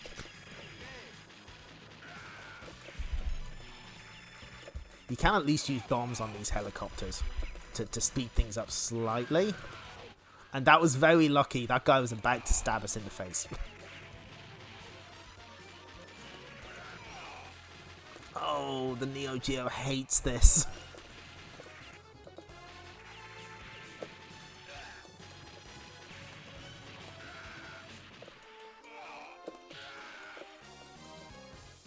Okay, good. You want to get rid of that guy because, and these guys here, because they shoot both high and low projectiles, so it becomes extremely difficult to actually dodge them effectively.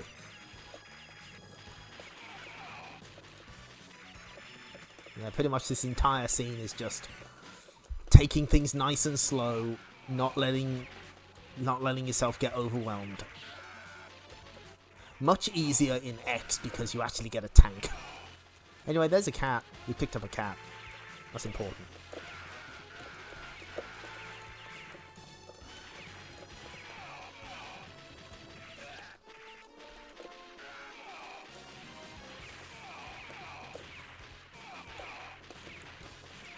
I would love to catch up with chat right now, but I'm using all of my brain power. Okay. Coffee Pop Shop. Yeah, that's a good one. I like that. So, there is a hostage hidden at the top of the bridge. I've never quite figured out how you're supposed to get him. Maybe it's like this? One of these? Nope. The problem is once you destroy that, you sort of auto-scroll into the next section.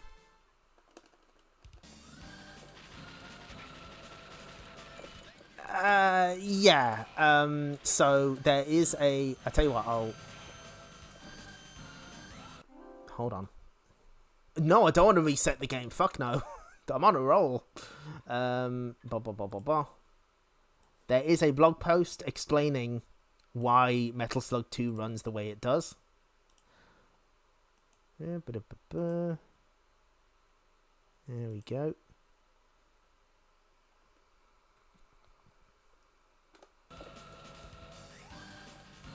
Now, I'm one of those freaks that doesn't mind it. I've accepted it. I'm one of those dreaded Metal Slug X is better. Metal Slug 2 is better people. Fuck! I was talking shit about Metal Slug X, that's why that happened. So yeah, Deathless run's over. One credit run is soon to be over. Trust me on this one. So the problem you've got here is you're kind of hemmed in by not only the helicopters here, but also there's guys with bazookas who jump in and constantly fire at you. In fact, this section may have just got like a lot worse, because I'm pretty sure it's not going to destroy all the helicopters. Sometimes the chain gets sort of out of... Oh no, okay, that's good. Sometimes the chain gets out of sync and you can't destroy them all at once.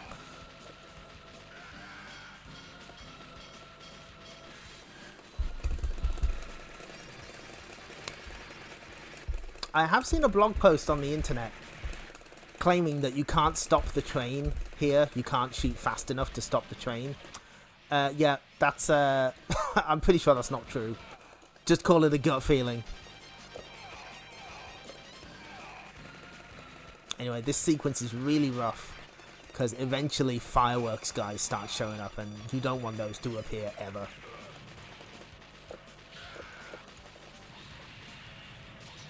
I think helicopters next?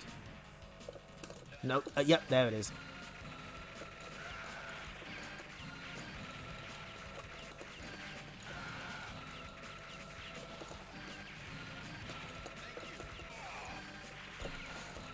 I don't want to pick that up just yet.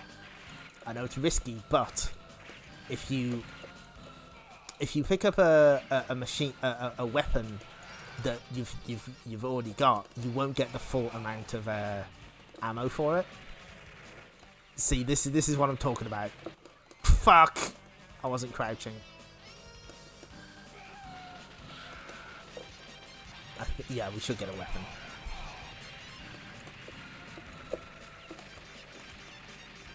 That bit's just the worst. It's so difficult.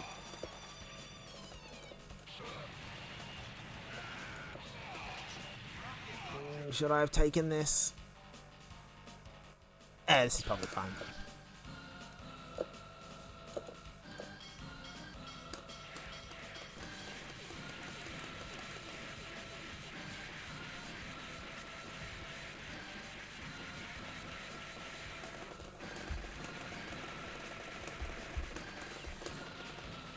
Easy. Easy. Now, there's another train, and it gets slightly more difficult because enemy soldiers will start jumping in, like so.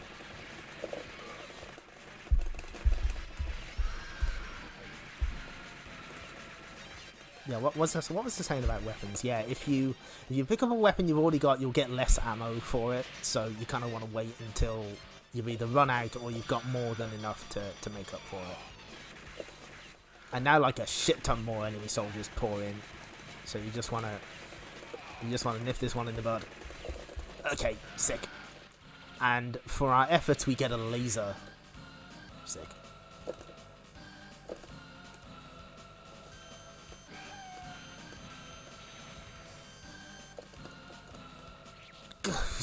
Fortunately, the invincibility kicked in. Oh dear, what's happened here?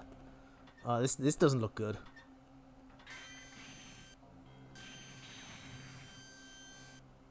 Yeah, no, an entire set of rockets wasn't enough. Of course, why would it be?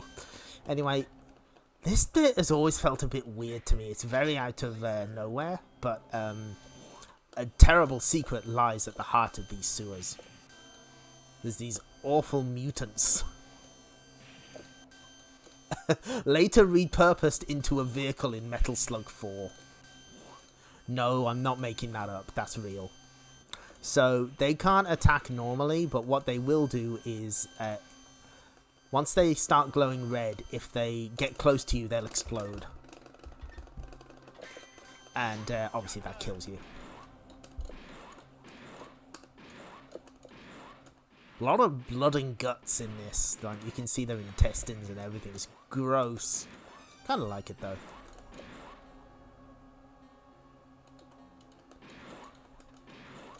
Now, this one we definitely want because there's a tank there.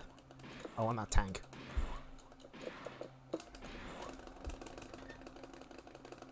They're very similar to the red spider enemies that show up in Metal Slug 3.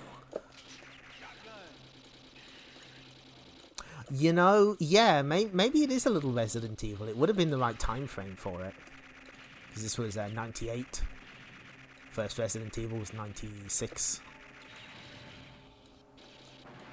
Probably a little too early to be inspired by by Resident Evil 2.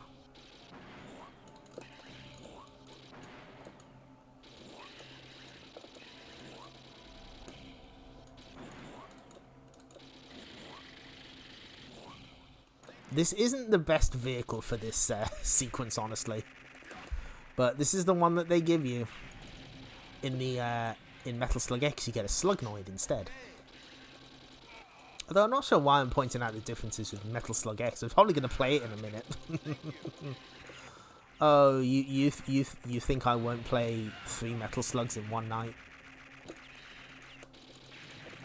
Oh no, this is getting a little too crowded. They did give us armor piercers, but they're going to give us normal cannon shells in a second.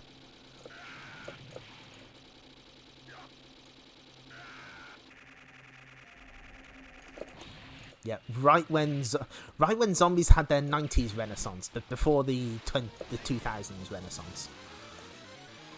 Norm. Not that we're going to use the normal cannon shells for this.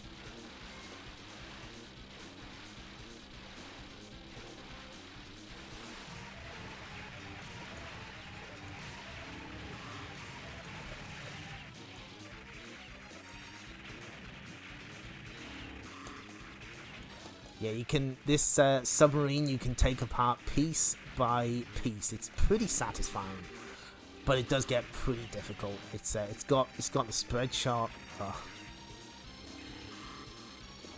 and then it's got these super fast shots.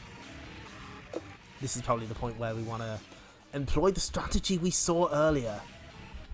Just dump a bunch of grenades on it. Not quite enough to finish it off. That should change in a second.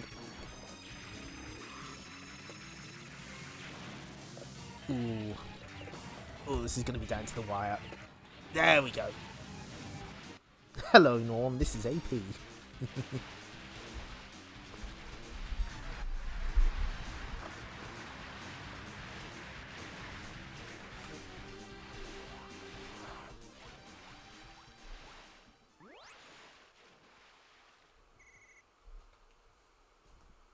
Mission complete.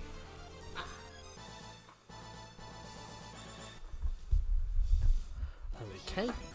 Final mission. Yeah, if the one credit clear dream hadn't died before now, this is where it dies. Well, you put it over AP. Good. Oh. So we kind of want to scroll as much as we can. Yep, they've got guys flinging rockets at you, because of course they have.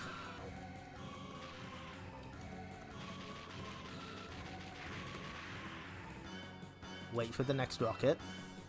Good. Fuck! Yeah, that's usually how that goes. That's fine. Sorry everyone, I've let you down again. I thought I was clear. It's rough. It's a rough stage. Again, a lot of use of grenades to just get over obstacles. We do have a rematch with a good friend in a moment, though.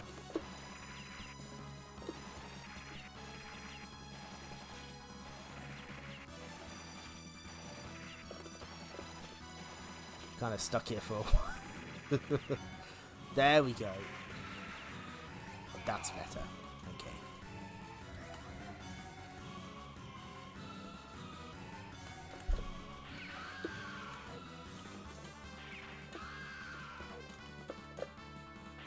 Oh no, not enough goose. There we go. And get ready for the NeoGeo to die on its arse. We're about to see another bridge. Oh, look at it. Oh, it's beautiful. Oh, it's in pain. Oh, it hates this. Yeah, this is the slowly rotating bridge. Ooh. Fuck! There was no escape. It's a very cool effect, but it absolutely murders the poor NeoGeo. It doesn't like this at all.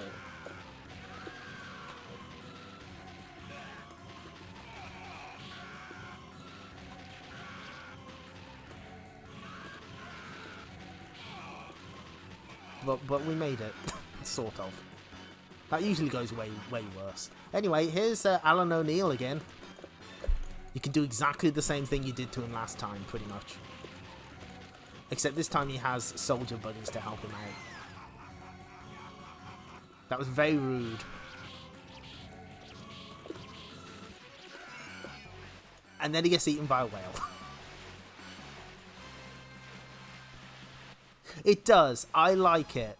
I like that it just slows down. It feels makes you feel very powerful when you get through it unscathed. We sort of got through it unscathed, kind of, maybe. That's kind of why I like the slow motion in this. It feels good. Anyway, that guy can hit you with his rifle and kill you instantly, so you don't want him to do that. Ooh.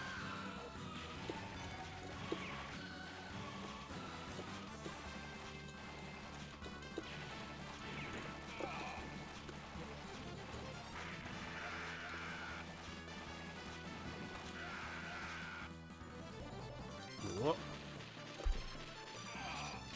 Heavy machine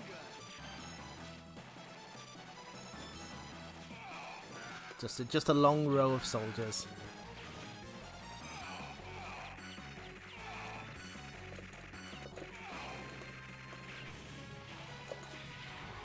Nope, we're not dealing with you.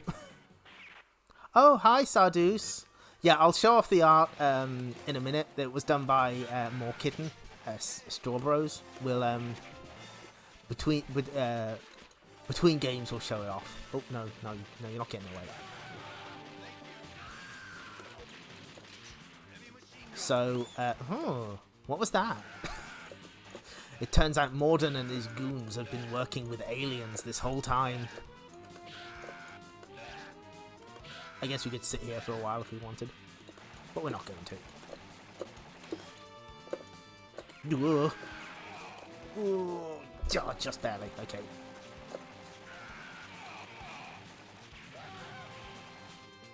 You can at least blow up the subs in the background to set enemies on fire, which is nice.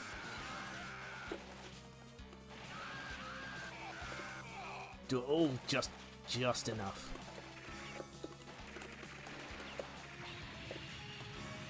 Can we get this guy? Thank you. I'll take that. So yes, this game introduces us to the Mars people. That's their name, don't wear it out. They're jellyfish aliens from Mars. Fuck, I knew that was gonna happen. That's fine.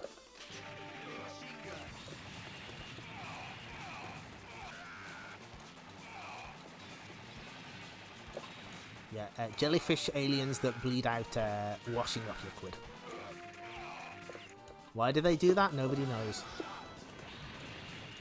They would go on to be playable in SVC Chaos, SNK vs. Capcom, and NeoGeo Battle Coliseum.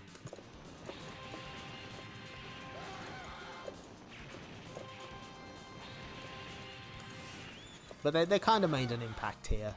They're pretty neat designs, and they've got a lot of very gross, icky animations. They fit in perfectly with Metal Slug. Sort of, maybe, kind of.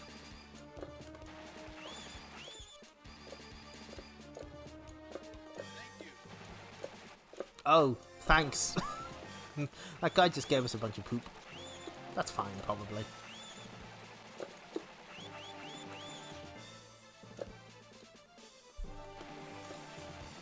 I believe Shakataro is hiding here.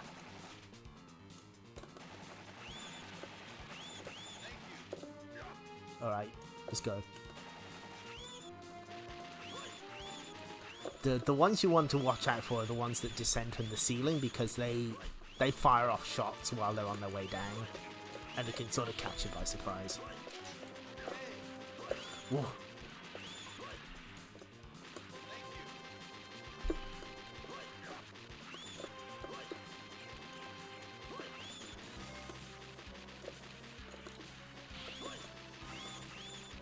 This is one of my favourite music tracks in the game, though. This is called First Contact, and it was playing in the pre-stream. Did you know we have a pre-stream here? It's very shoddily put together, but it exists. I think this drops a laser or a shotgun. Something useful. Yeah, I'll take it.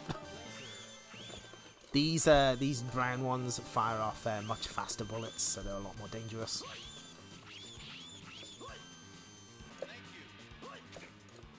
Ooh, tempting. But I've still got plenty of shots in this laser. Oh yeah, that's right. Shakataro has a close range attack if he's close enough. He does a kick. Shakataro's a cool guy.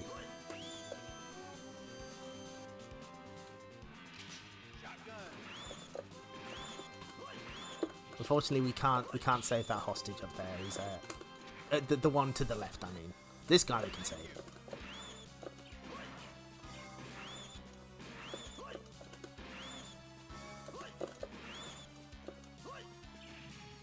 We can just chill here for a while until we've got.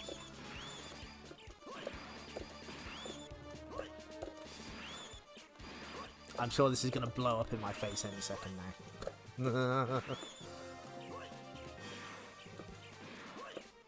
Okay, not ideal, but it was gonna disappear.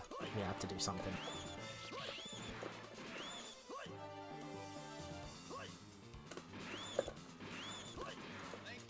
You got anything for us? Okay, bombs will do.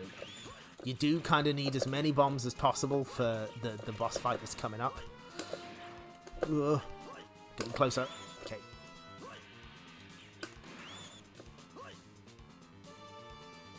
We're pretty close. I can feel it. This section does go on for kind of a while. I think, pretty sure it's longer in X as well.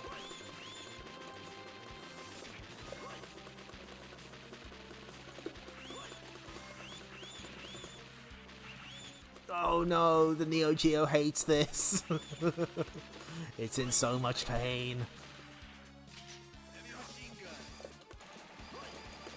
Yeah, there's one final section here, I'm pretty sure. No, no! Fuck! Oh, I was doing really well. That's okay. It's fine, don't worry about it.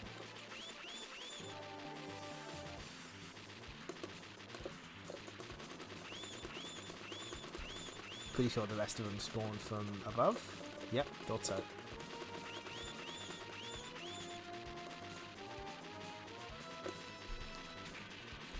He does give us a weapon, but if you go straight up for it, you'll get hit by the projectiles as they come down. Not optimal. Fuck. Okay. That's kind of fine though. That kind of works for us. At least you can grab the weapon. And there's one final set that give off blue projectiles, which are obviously way worse.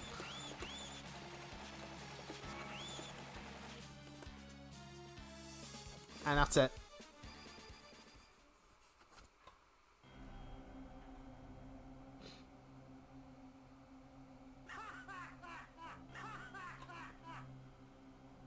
Oh no!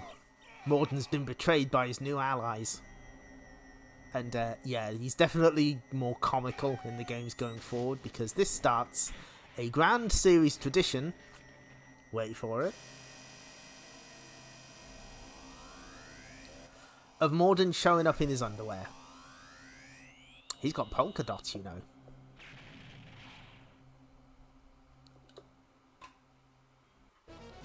If you have lots of bombs from the previous section, this part isn't as bad.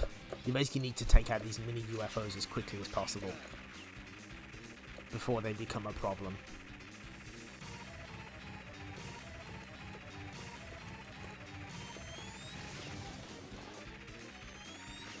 Oh, but check that out in the background. They're fighting each other. Does that mean we're on the same side at last?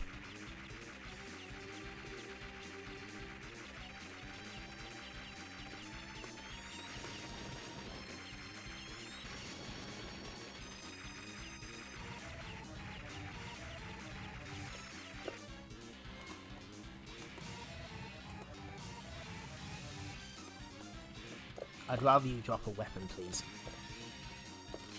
Yeah, close enough.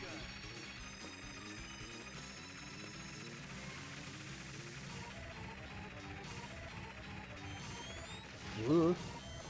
Ooh. Oh, bloody hell, that almost got me.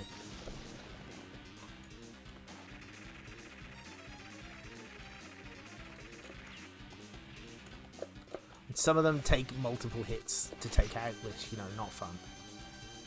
Okay, cool. They are on the same side now.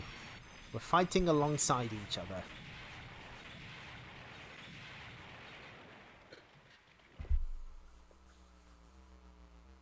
Oh dear. It's the mothership. Apparently this is supposed to be like several miles wide. Like according to the concept art. Like it's way bigger than what we're seeing here.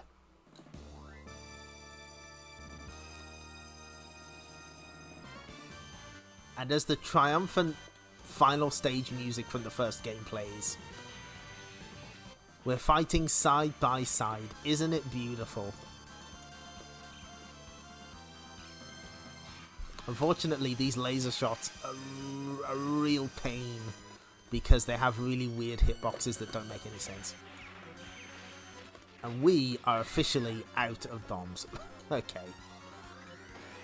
You know what? If I can get three continues, I'd be quite happy with that. I usually have to continue a couple more times than that. So the objective here is to just survive until we get the slug, which is coming. It is on its way.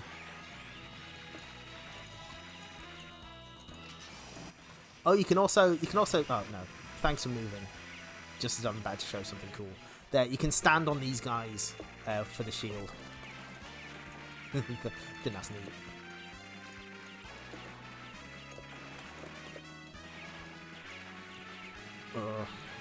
Oh, yeah, there it is. Okay. Time to hop in. Because the cannons can take these out in one hit if you land it. Which is, needless to say, easier said than done. And from here, you just gotta lame it out.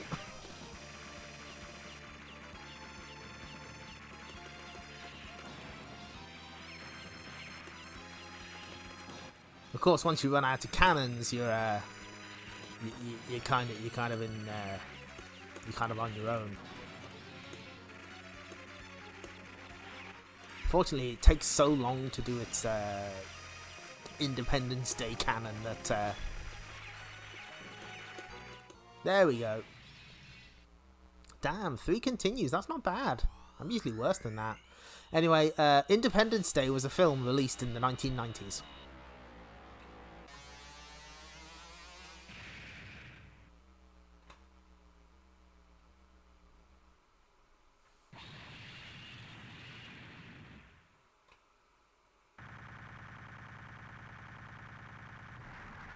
Thank you. Yeah, I would like to do this on 1 credit someday, but it's pretty difficult. Yeah, I think this is a new record for this version anyway. Independence Day is a film which exists. Anyway, everyone's happy and... oh, whoops. He's fine, don't worry about it. He's probably fine. Thanks for the 2 on the end, I appreciate it. Mission complete.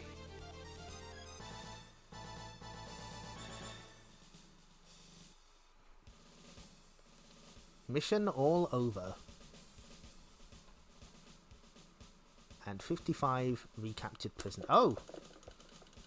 I probably scored more on the last one, never mind. And now we get the incredibly slapped together credits. The Metal Slug X has some nice credits where it's like... it's got concept art from the series. But not here. This is it.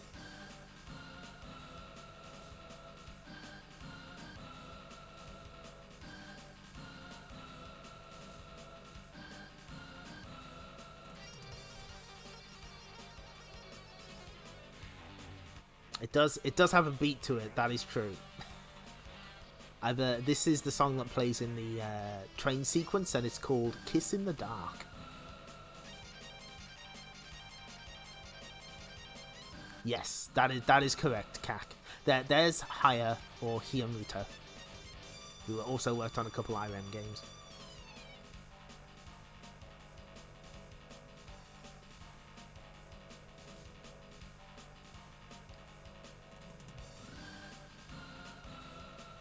You can also speed the credits up if you want. But that's about it. The future is now, SNK.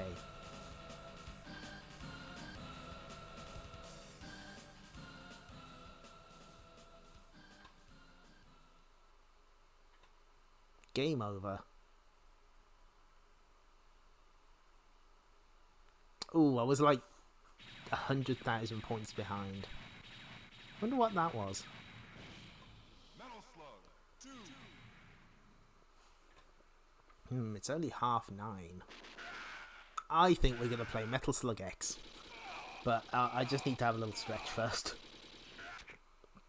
No, their new piece wasn't forever because they knew they had to release Metal Slug X, so...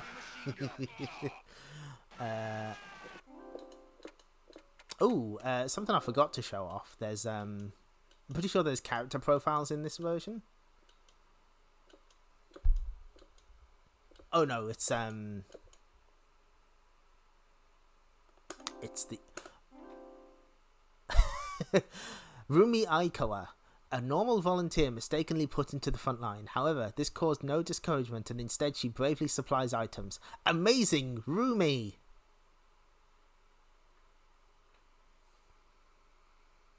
Stretch break 2. Yeah, okay, we will be right back.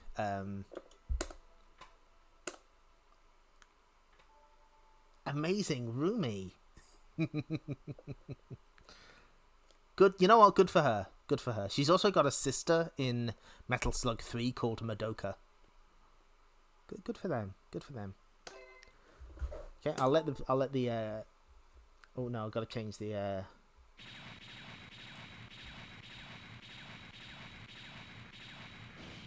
Metal Slug X.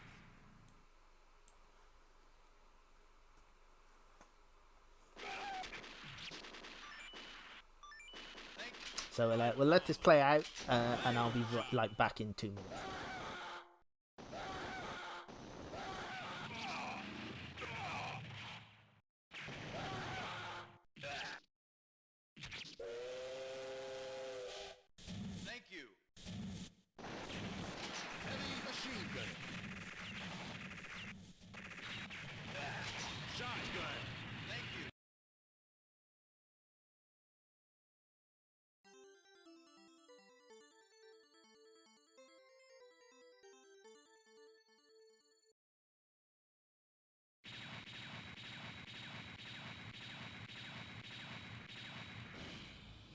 Slug.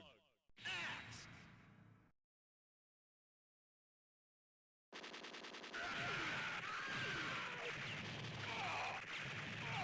Enemy chaser.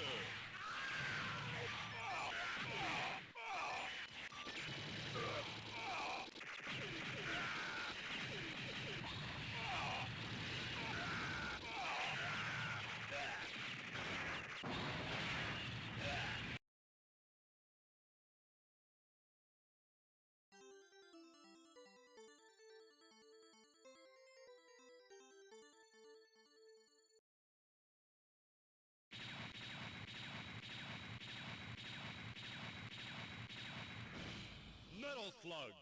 Axe.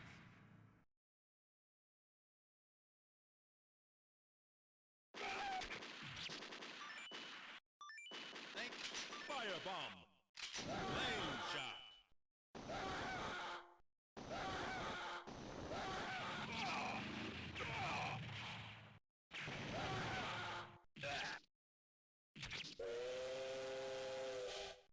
Thank you. Heavy machine gun.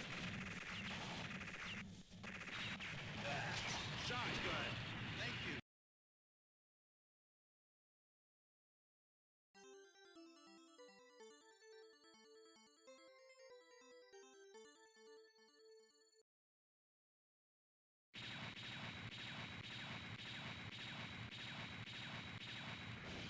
Metal Slug. Axe.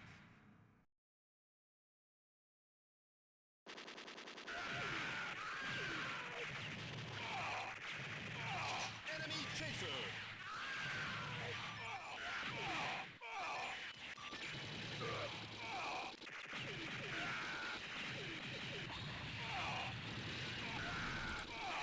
Okay, we're back now, and yes, unfortunately, the hamster re-releases do tend to have kind of a spotty grasp on the English language. But first off, we're playing with Giga Power, and nope. Oh, that was a close one. There we go. Welcome to the X. Ooh, thank you for 100 bits. Hock to no shock. Yes, I would watch I My Me with Metal Slug with a Metal Slug soundtrack. Thank Firebomb. Lane shot.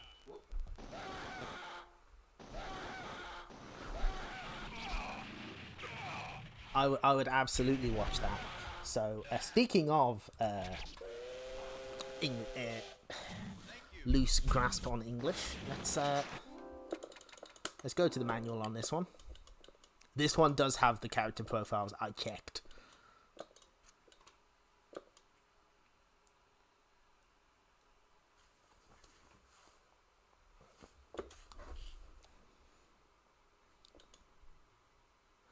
So yeah, this adds quite a few items.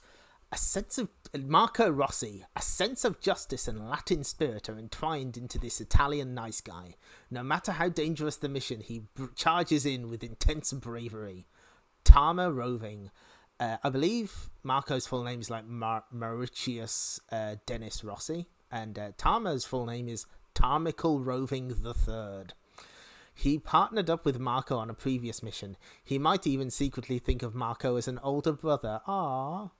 This brilliant 25-year-old dreams of one day opening a motorcycle shop. Eri Kasamoto. She is a member of a special operations force. A pro at handling explosives, this bomber earned herself the nickname of the Memphis Bomber. And Fio Gurmi. This young woman hails from the famous super soldier producing Gurmi family. She was forced into participating in this mission in order to honor the wishes of her father. She wears glasses on the character select screen, but does not wear them in-game.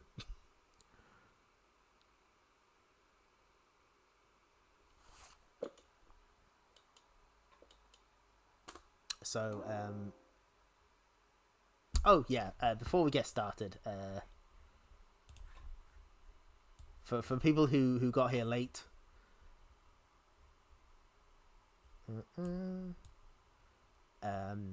morkitten Strawbros in the chat drew this for us before we went live. It's the streamer whose name was stolen and site mascot Sarah just chilling out, just hanging. It was good. Yeah, the background details are really cute. I'm a big fan of hold on. I'm a big fan of the poop. And Carbuncle is also there. Let's figure this out. There we go. There's the optimum. There it is. Okay, so yeah, Metal Slug X is Metal Slug 2 again. Metal Slug 2 with new elves. But as you can see, there was a bit of a problem with the first iteration of Metal Slug 2. There was a lot of slowdown. So they fixed that, and they also changed the game balance at the same time. There's no changes to the controls. Awesome power, I forgot to point that out. But enemies have been moved around, vehicles have been moved around. Some bosses have been switched up, including 2 that returned from Metal Slug 1, I think. I'm trying to remember. I'm pretty sure the land tank from Mission 5 shows up here. I just can't remember where. It'll come back to me.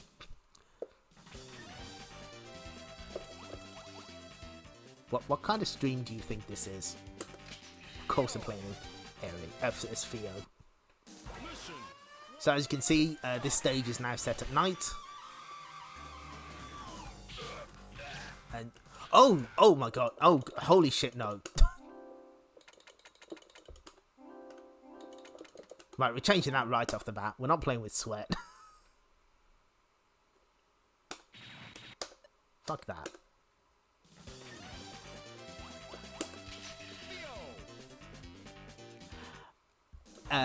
It wasn't my introduction to Metal Slug as a whole, but the PS1 version was the first version of Metal Slug X that I played.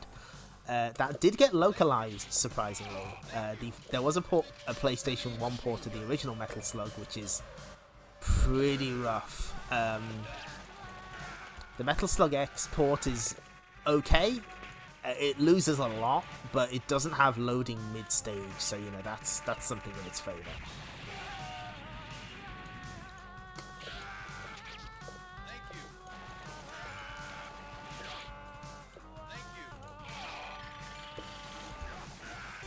But yeah, a lot's been moved around, a lot's been changed. Some stuff is the same, but not all of it. Ooh. Fuck, no. That was a button check.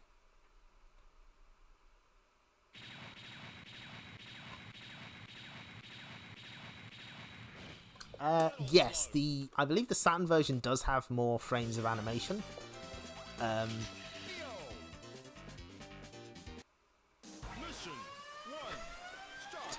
Has anyone thought about firebugs in the past 20 years?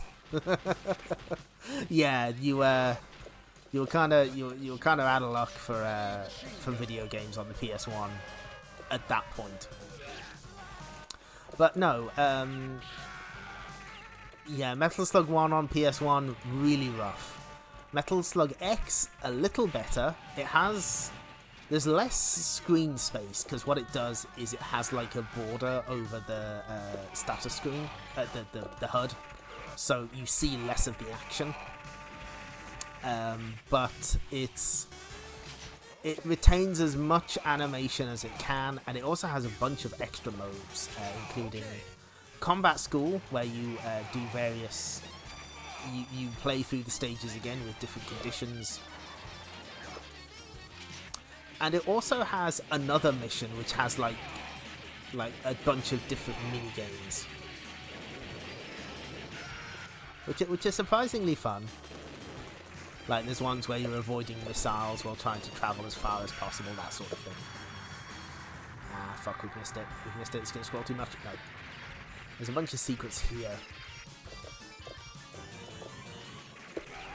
There's also one on the left side, but we were in the wrong position. Anyway, this time we get a camel on camel battle.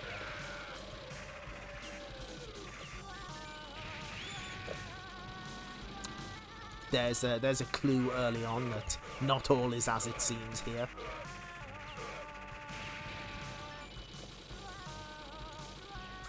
Now we do have a choice. We can go with the camel slug or we can go with the tank. I think the camel's worth more points, so obviously that's what we're going to do. While the series would move away from having more random point drops, they still keep the apple or the diamond one here. But as you can see, the game is a lot smoother, and it's gonna freak me out because I'm constantly gonna be thinking, oh, there's Metal Slug 2 style slowdown here. This will be fine.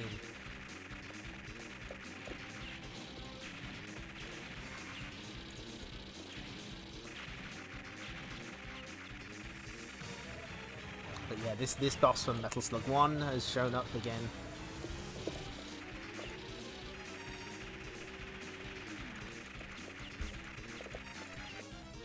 But he's a different colour now. He's completely different. Don't say that he's the same, because he's not.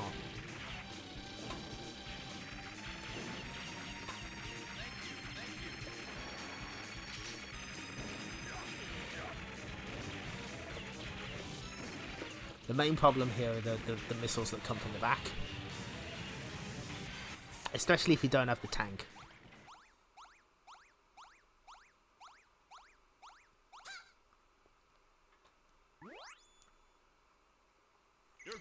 Yeah, I am in the camp that prefers the having the slowdown. Mission complete. I get that it is very slow, but I feel it plays a little better, and Metal Slug X changes a lot, and not just aesthetically. We're about to get into one of the changes I really don't like in a second. So this is we're back here.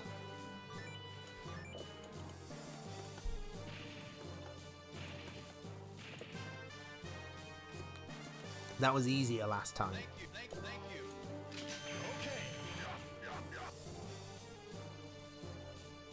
Okay. Ooh, it's all purple in here now. It's all vaporwave.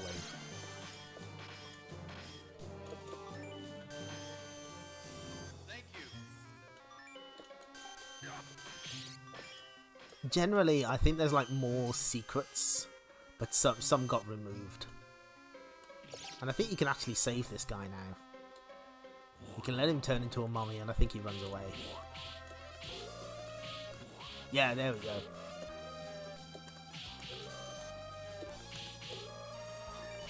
So they introduced a couple different mummy types. Thank you.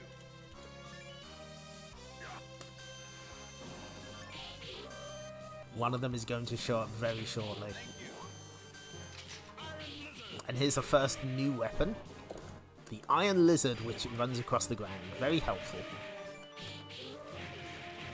Certainly more helpful than some of the weapons we'll be seeing. Here he is, this fuck. The mummy dogs. Don't like them. Hate them. Nope, not for me. At least we've got this weapon to deal with them. They just jump around all over the place. I don't like them. They decide to make themselves a problem, and I don't appreciate it. I should probably show off the mummy transformation, just for fun.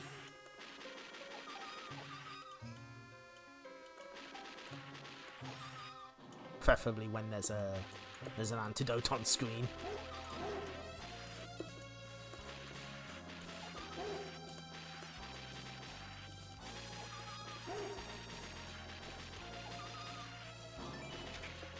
There's so many of them as well. They're just annoying to deal with. I don't like it. Okay. So yeah, this is what the mummy looks like. Sometimes the animation for throwing the grenade changes so that you rip your own head off instead. And there we go. We need to see it at least once.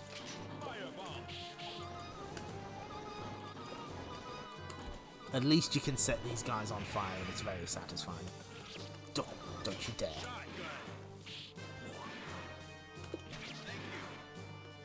And guess what? A whole room of them is about to spawn in, I think. Yeah, there we go. No, get him out. Anyway, we're back here. Rumi's still trying to find a way home. So the other new mummy type introduced are these ones that spit these flies that are very unpredictable. Like that one tried to escape the screen entirely.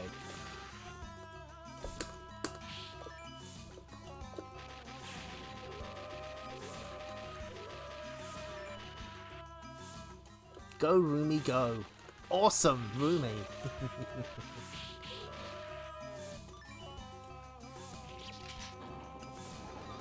I'm not even dealing with those guys. Oh, for fuck's sake.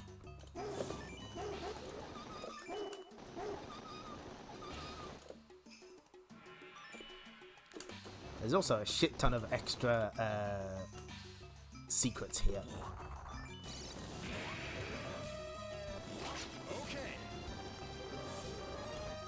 The mummy on a rope is new as well.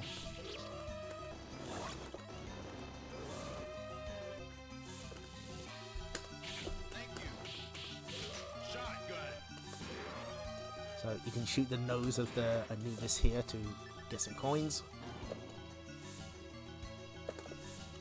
Oh no, that's not the angle that I wanted.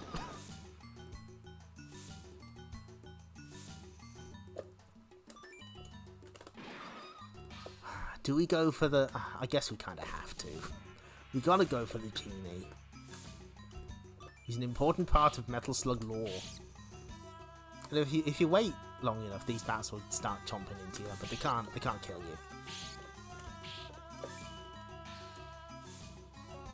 Okay, thanks for showing up, JP Ronnie. You take care as well. Woo. Okay. So you have to... It's kind of a struggle to keep count.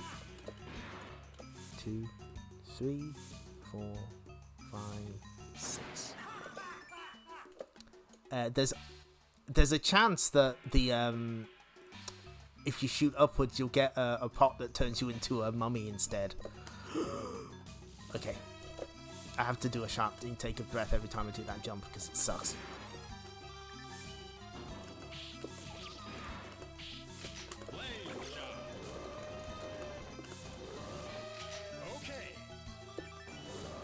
You also may have noticed we got some fire bombs as a new weapon. It replaces your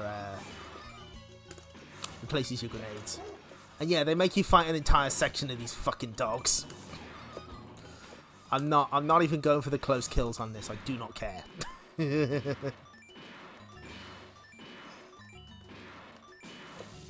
Oh, we got the 30,000 that time.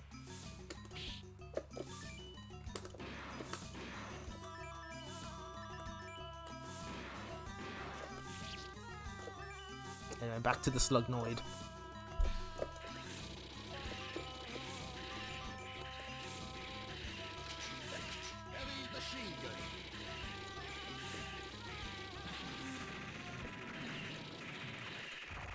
Needless to say, this boss is a little more difficult when it's running at the proper speed. It's kinda... It feels like I'm playing in turbo mode. Ooh. There's still a little bit of slowdown, but not too much.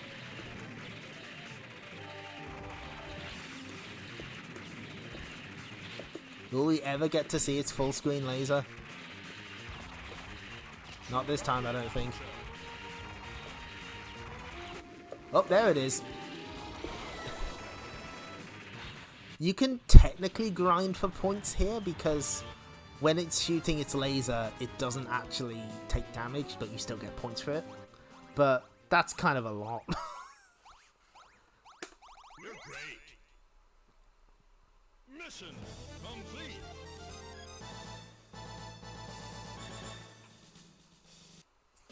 Mission 3. Start. Anyway, in this game, we get to become big a lot earlier. This is the first stage where it can happen. You can also stab this guy. Seems a bit mean. Whatever.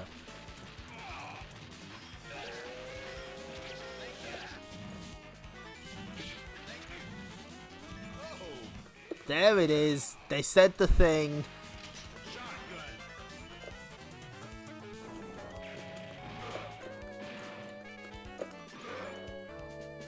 Oh yeah, that's right. I think we still got the firearms. We'll be getting the best secondary weapon shortly. Okay. A little later into this stage.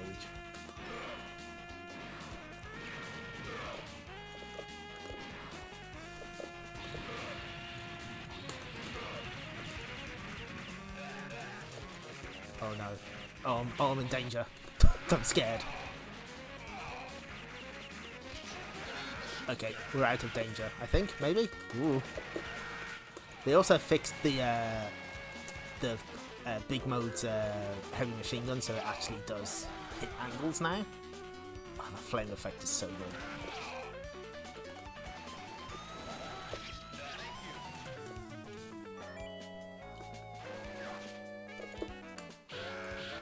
Also, I don't think we got to see the melee attack for big mode. Ooh. They got a fork. It's cool.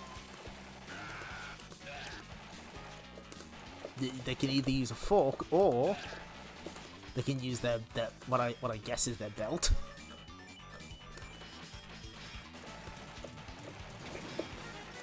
Ooh.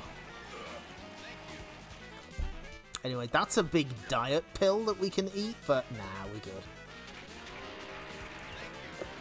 I kind of want to hang on to what I got, thanks. And we get the fucking massive rockets now.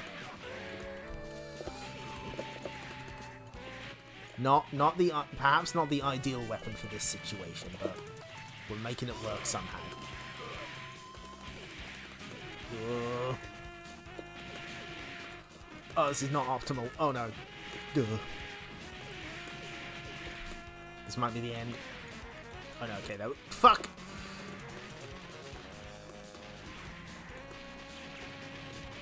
Okay, one more. Come on. Okay, woof. Oh, that was a close one. And we've got a mini boss coming up in this. Oh no, after we're done here. But we do. Here it is.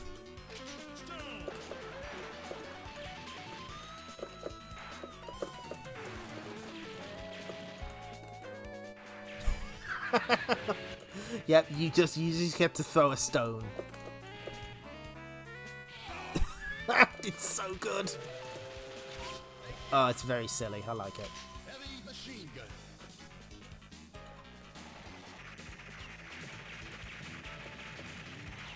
I'm getting 0 points there. No, that sounds about right. This bit's kind of rough. Ooh. Sadly, you can't jump back and then get the points that way. It doesn't work like that. Anyway, do you remember the stage 1 boss? It's back in mission 3 form. So yeah, they skip the first phase and they go straight to this. And now there's tanks above you. And yep, it's the same ones from Metal Slug 1. Sometimes they... Whoa! Ah, there was no way out. Oh well. The Deathless Dream is dead. It was never going to live anyway. Yeah, this remixed boss is kind of difficult. Even more difficult. Good luck trying to get all these coins to get a shit ton of points. Although you could do that, I guess. Our next new weapon of the game is the drop shot. That's all it does. It banks. It do be bouncing. It's handy in this sequence and probably nowhere else. It is a comically useless weapon. I mean, it's kind of alright, but you know, it's not. It is suboptimal a lot of the time. So we get a choice. We can have either the tank or the slug flyer. This tank, however, has a slight difference. It jump. But but we'll just take the one. What you can do is you can, if you really want to, bring both of them to the boss fight, just by getting in and out. That obviously takes a while. It's not great. But if you do it in the PS1 version, the game kind of freaks out once you beat the boss, and it displays some glitched graphics briefly. It's pretty sick.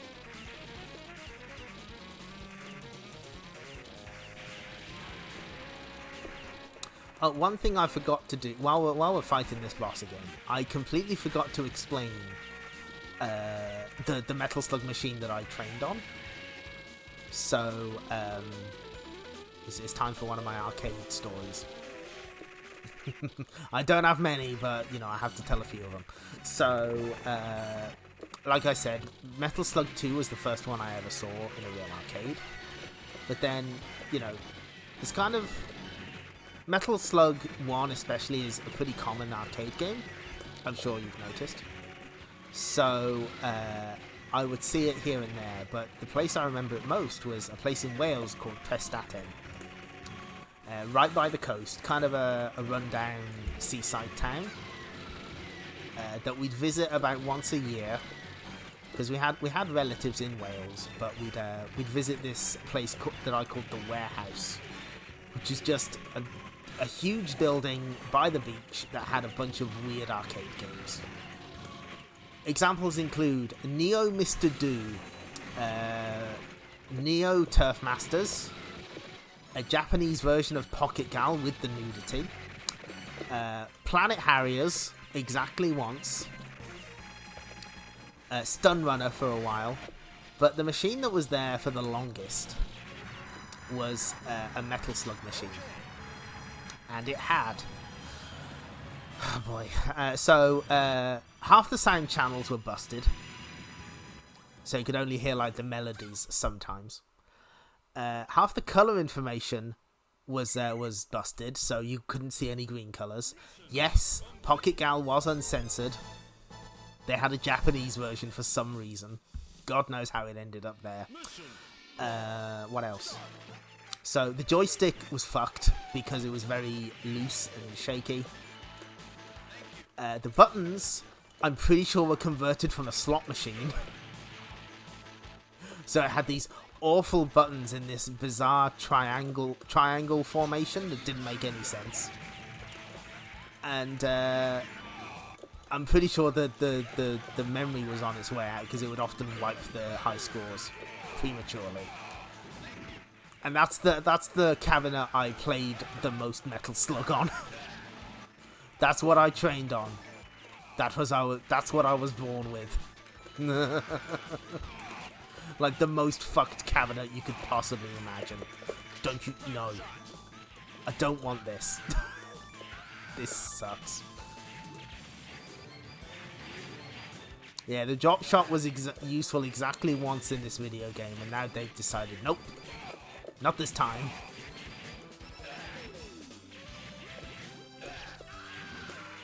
I guess it's cute that you get to see the big version.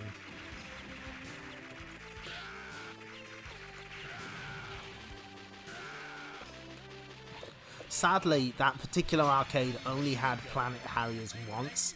I don't know where the hell they got it from, and I never saw it again.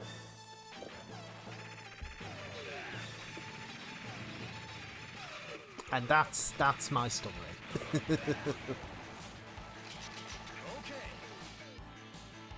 No, I'm not taking the drop shot. Don't you dare put that upon me.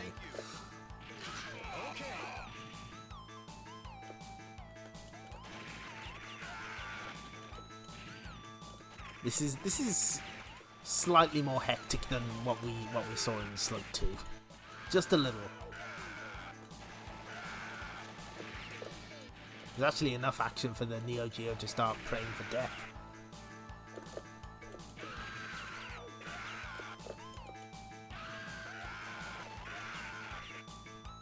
Three.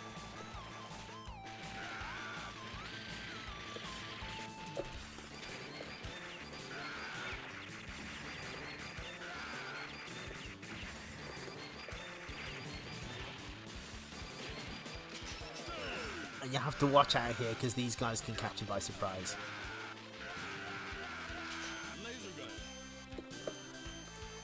Like, right now. God. No. We also get the stone back, and we can use that to go fishing. There's like a bunch of fish buried here for some reason. God, the stone is incredibly satisfying. It's really silly. Oh yeah, that's it. They don't have the vehicles. They kind of give you a break. Do we take the diet pill? Yeah, I guess so. We're about to get a tank anyway. In a moment, anyway. That's right.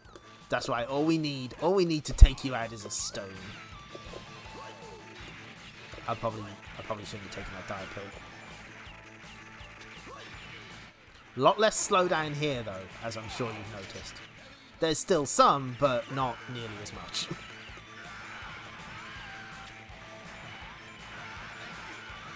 I do kind of prefer this section in 2, because using the slug is really fun. But I guess it was not to me. Anyway, I'm out of stones.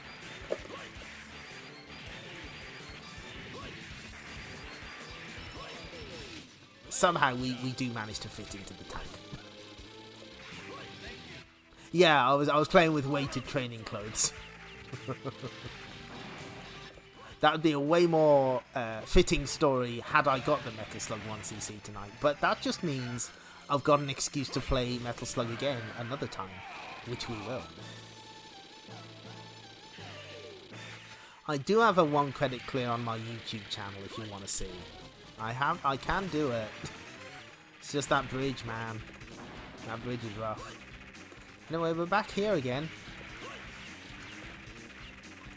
It's almost like we never left.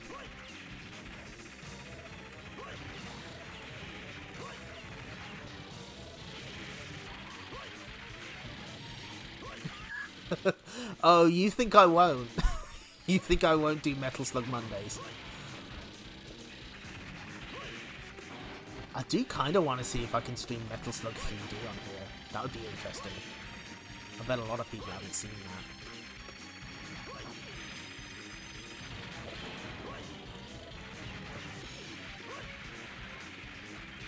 that. Okay, good. Sunday Night Football. We need to get Round Ball Rock.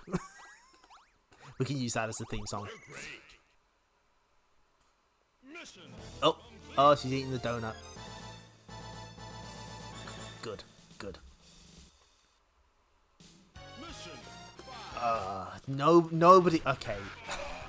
We've played Metal Slug long enough for me to bitch about Metal Slug Anthology.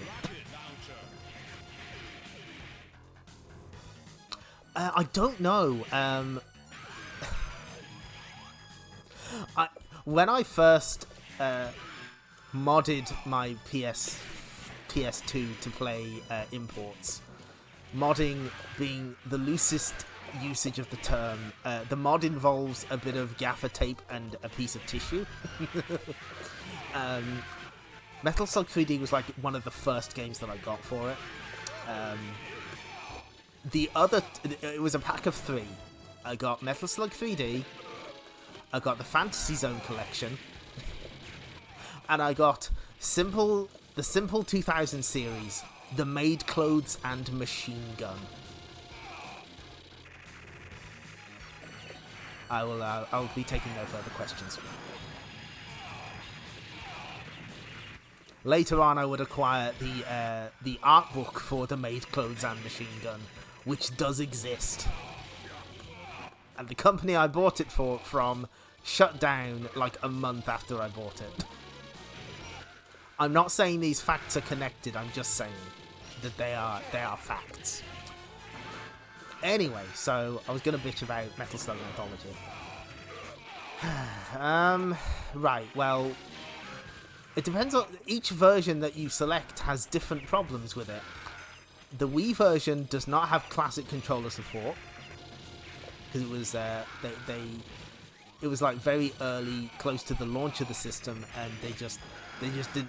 There's like an interview with them, with the developers, Terminal Reality, where they're asked, yeah, did you guys put in classic controller support? And they try and dodge the question. They don't even know what it is. So your options are playing with a Wii remote with waggle controls for using grenades, or the GameCube controller, famously good for 2D action games. The PSP version of Metal Slug. Oh, and there's like a bunch of emulation glitches. Like sometimes the music won't play properly. There's the slowdown isn't emulated properly in Metal Slug 2. A bunch of stuff like that. PSP version uses a bootleg ROM for Metal Slug 5 by mistake, and has absolutely horrendous load times. Sometimes in game, like between sections, you'll have to stop to load. So good luck with that. Oh, oh, we're dancing. Oh, we're dancing.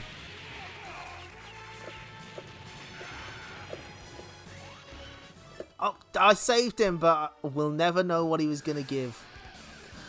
So yeah, PSP version has a shit ton of load times.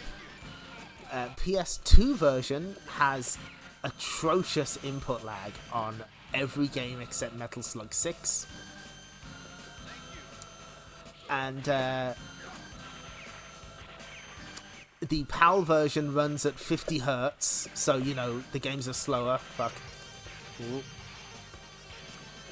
And even better, the PS4 version of the PS2 version has the same input lag, except it's now worse, and it also runs at 50 Hz on the EU version. It is unacceptably terrible.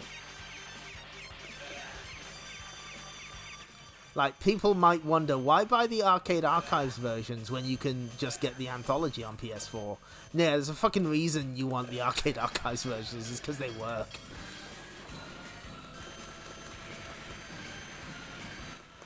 Yeah, I think it does have a border, yes. I can't remember. I will admit, I've only played the PS4 version of the PS2 version. Because, for God knows what reason, the PS2 version is kind of a collectible now. Like, it's pretty expensive. The problem is, at the time, SNK games were being distributed by Ignition Entertainment, whose publishing raison d'etre seemed to be send 5 copies out to the UK and send 4 of them to a shoe shop in Dorset in error.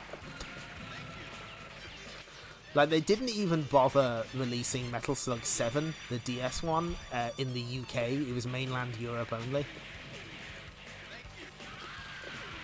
Anyway, here's a returning boss again. It's that one tank from Mission 5. He's not a problem if you can get behind him, but, you gotta get behind him in the first place. And I forgot that he has a front cannon, because you almost never fight him from the front. But it's okay, we're big now. No, don't chase after the bats.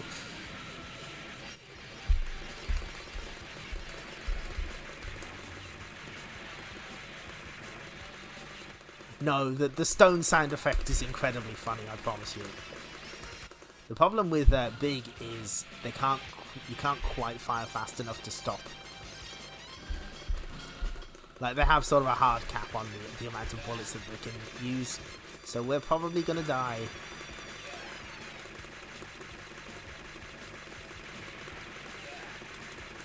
Yep, no, this isn't looking so hot for our heroes. We should have saved some grenades. That's fine. We were never gonna live the 1 credit dream anyway.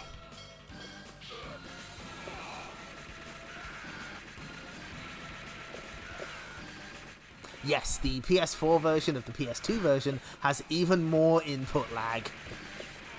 Now, usually I'm the kind of person that doesn't necessarily spot input lag very easily. I don't know why. That's like easily the worst I've ever seen. It is unacceptable. Yeah, Morden's laugh is great. The stone sound effect is excellent also.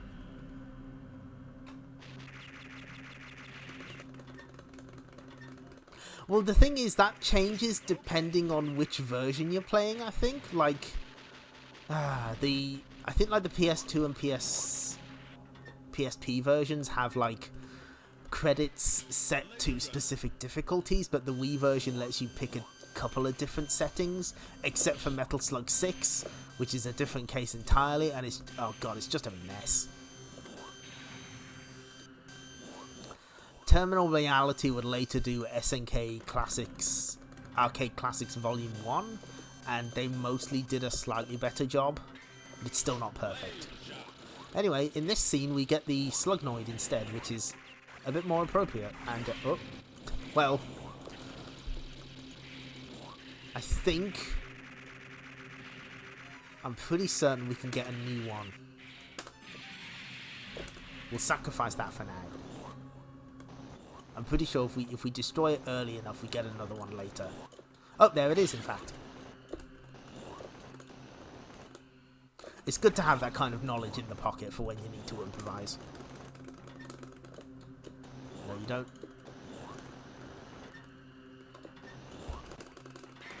So yeah, Terminal Reality would later do the SNK Arcade Classics. It's mostly fine. The difficulty settings are a little weird, and they also use the MVS versions. But they do emulate the memory card, which is not something you can say for every re-release. Not even the Arcade Archives versions use the memory card.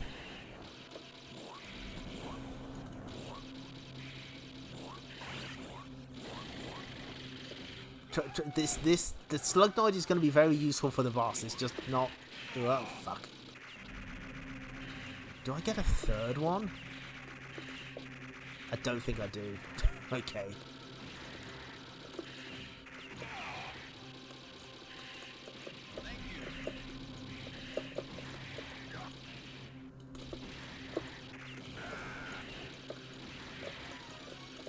We're kind of stuck here. This is where we live, I guess. I do kind of want the grenades, though. Okay. There we go.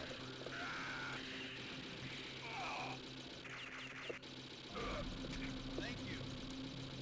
Rocket launcher. No, we're just gonna have to shoot our way out of this one. Oh no! Get me out! I'm scared.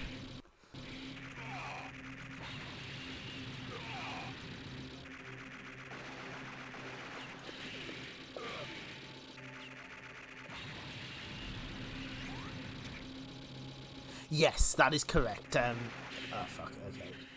Thank you. Rocket launcher. They're not going to give me a third one, are they? They're not going to be really nice to me. The NeoGeo has an internal clock. Oh, okay, cool. The NeoGeo knows it's my birthday. I tell you, we'll take the extra cannons. So yeah, Metal Slug Anthology, no, don't do it. It's not a good way to play these games. The best way is Arcade Archives.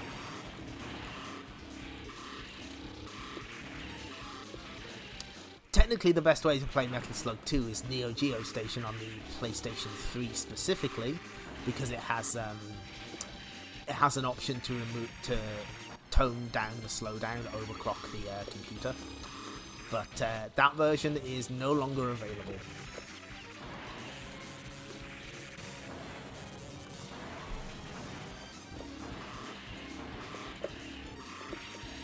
Ooh, whoa. Oh, this is getting dodgy. No. Okay.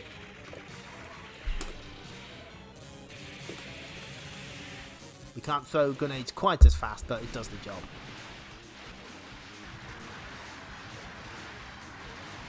Yeah, Arcade Archives don't do enough sales, but sometimes they do. Mission complete. Yes, the Code Mystics ports of some of the best SNK fighters, like Garou, Mark of the Wolves, Samurai Shodown 5 Special, Last Blade 2, and a bunch of different versions of the King of Fighters. They are like always worth it. They've got excellent netcode, They've got pretty good emulation, except you can't see the attract mode loop. That's like the one criticism I would have. Anyway, we're back here again, back in the icy dales.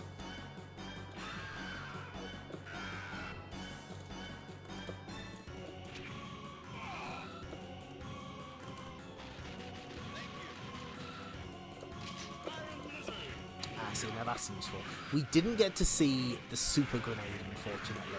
It's basically like a super powerful rocket launcher that launches straight ahead. But we didn't destroy that one train, so we didn't get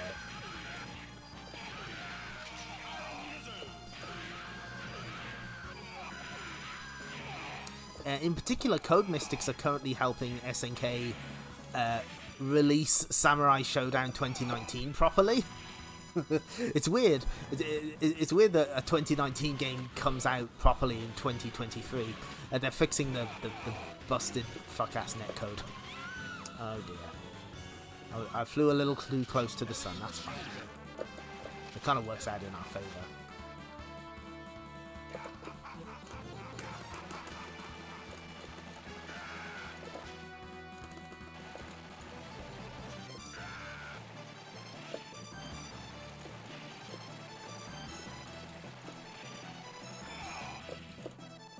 Come at me, Alan. You got eaten again.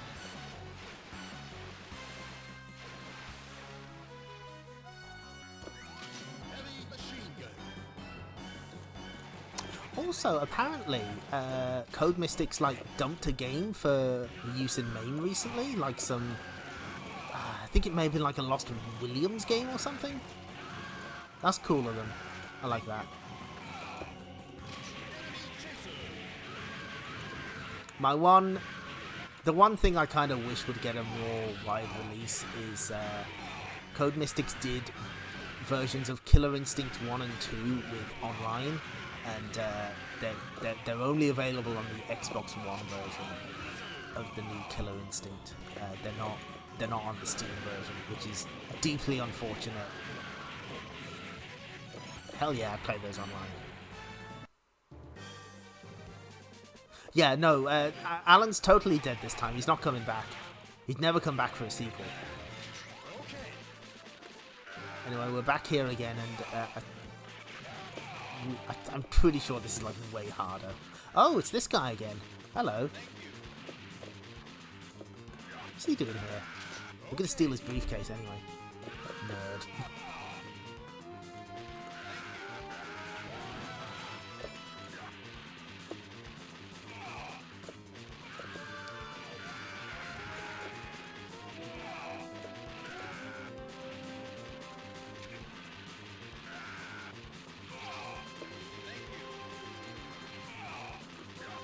Yeah, there's way more Mars people this time.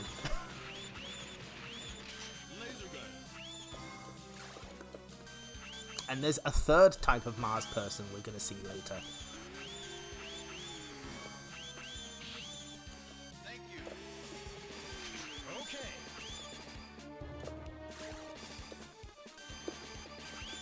Ooh. Thank you. No, don't you dare give me the drop shot. Fuck you. It's almost like a joke weapon. Oh, fuck me. No. I'd not like this. Please give me something good. I can't make it over. There we go. Please give me a good weapon. Touching, but not quite what I wanted. I'm pretty sure there's a drop here.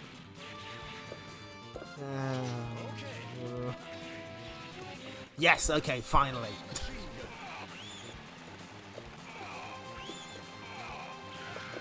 A weapon I can use. This is a weapon I can get behind.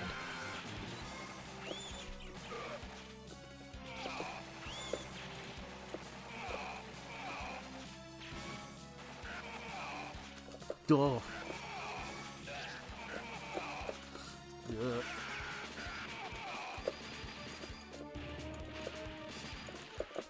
Listen, guys, we can sort this out. We're going to be fighting on your side in a minute.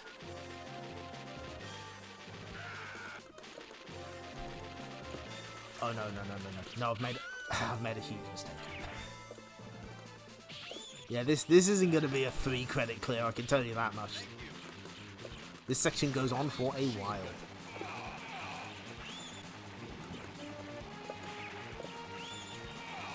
No.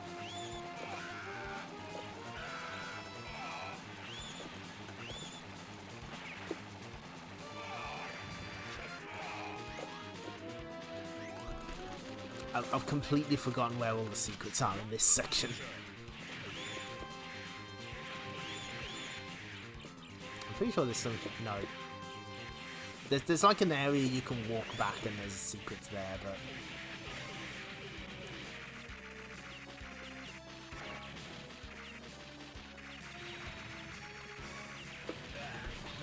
Was it? No, it's not there.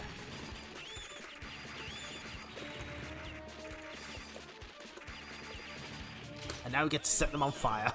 I can't remember if that animation's in the first game. They may have added it for this.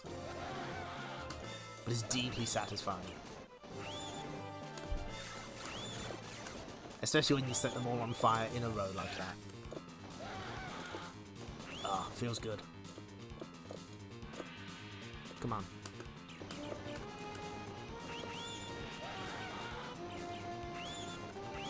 Here's the third type. The pale ones have much faster bullets.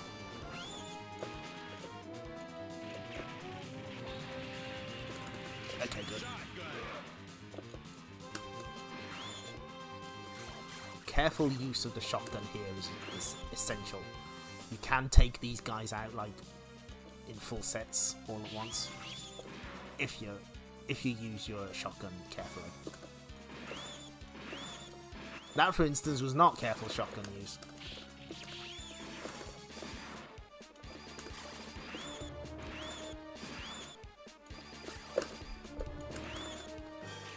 I think that was the correct move. Oh no. Fuck.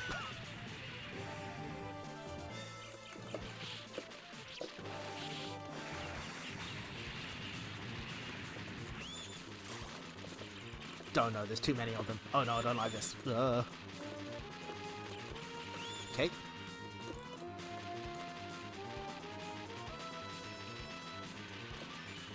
I think that's it. I don't think they... Yeah, they don't... There's like a... Oh no.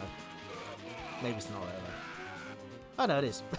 Yeah, there's like a huge battle sequence there in Metal Slug 2 and it's just kind of gone. Oh, Morden, will you ever learn?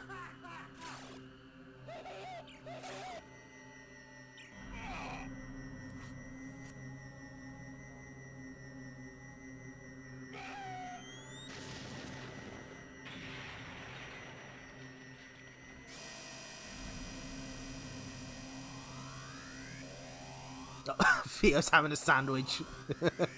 He's like, I'm not waiting for them. I'm hungry now.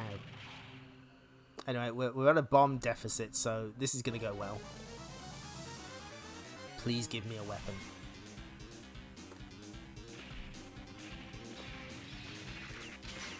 Close enough.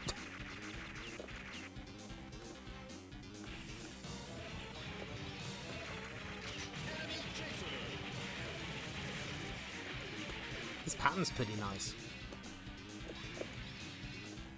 I can absolutely just destroy these UFOs all day.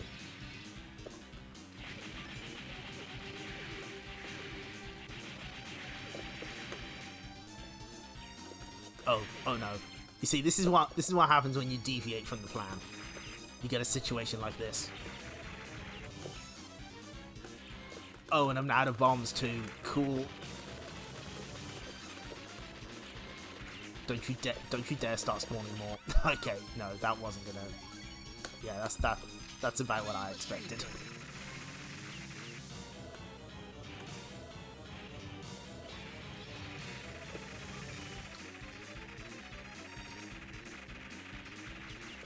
Code Mystics did that?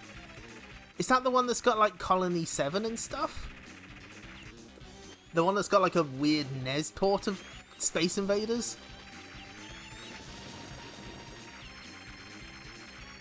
Or is that a completely different one?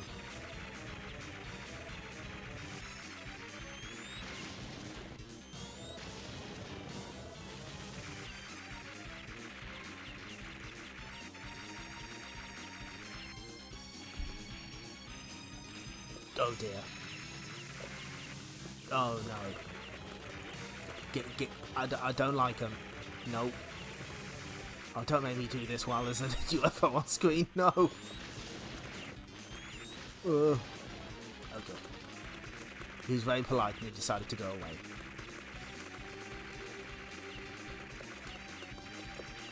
No, I jumped right into it. Oh, okay. Yeah, no, that's not the one I'm thinking of. Code Mystic's ported version of Fairyland Story. Nice.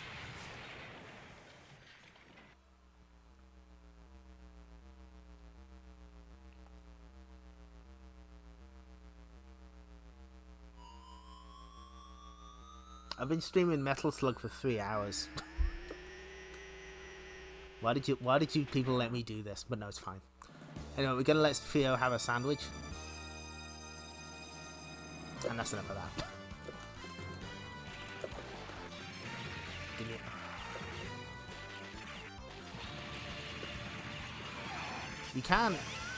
You can technically use the other soldiers as human shields if you so desire. It's not very nice, but it is tactical.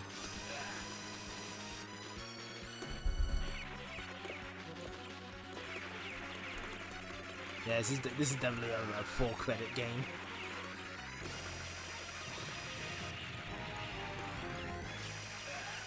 Again, this is one I would really like to 1-credit clear someday.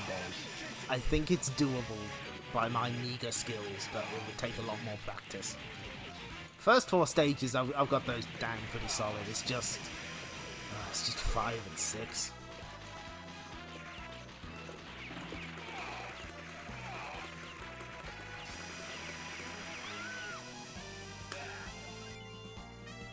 Yep, 1 more credit.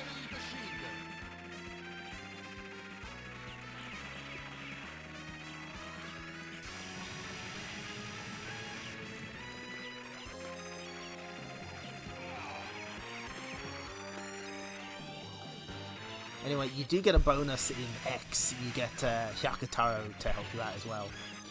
He's a good egg. He's a good fellow. The kind of man you can trust in a crisis. Which we're having right now because the tank's already taken 2 hits. We are in danger.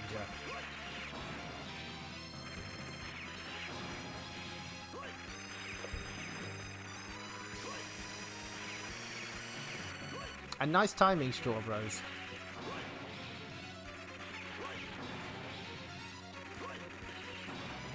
Oh, there we go.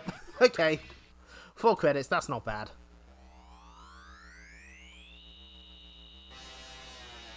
Yes, pretty much every stage got a palette change. This was more blue in 2. Yep, on the final cannon as well. Thanks, everyone. I kind of wish I could have got the Metal Slug 1 credit clear, but sometimes, you know, it just doesn't happen. That's fine. Again, that gives us an... Thanks for the X. Good. You know, sometimes that just means you've got an excuse to stream it again, which I will absolutely take. You know I will. Anyway, Morden's dead again. He's fine. Probably.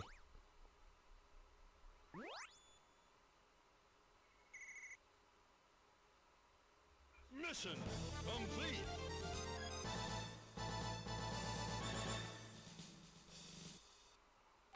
Yes, I will register my score. Thank you. Mission all over. The one thing I forgot to point out, of course, is that this game famously has the second announcer for the series who pronounces it Rocket Launcher.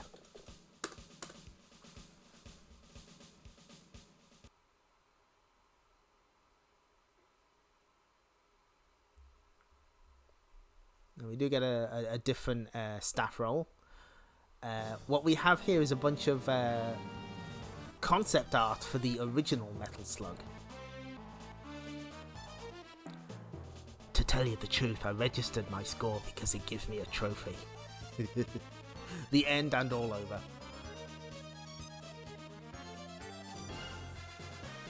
Enemy sequence.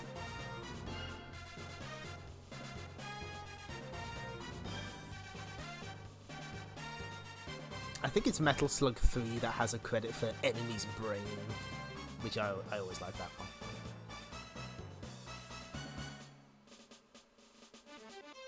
Fell down the hole.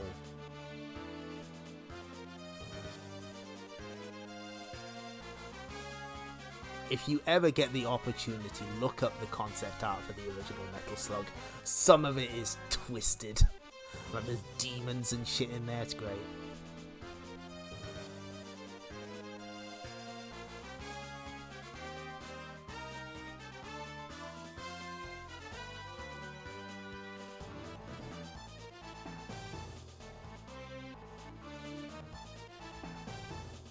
Oh, he's having a whale of a time. Look at him.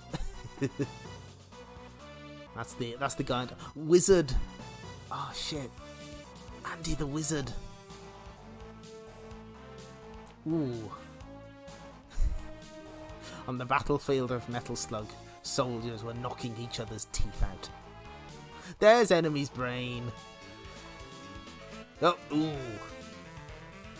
Ooh, that's rough. Andy Wizard.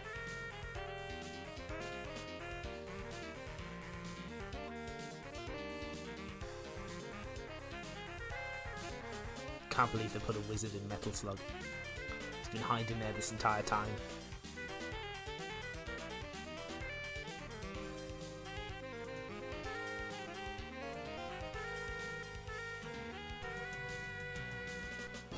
Yeah, if you play the NeoGeo CD version of Metal Slug, you can see a lot of this concept art, and the PS1 version of Metal Slug X. I understand, Tremmy. You're the Andy Wizard. And there's a Morton soldier just watching.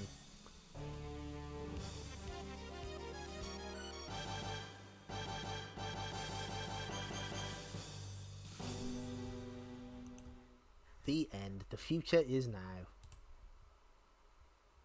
And this time we do get peace forever. Good for us. There we go.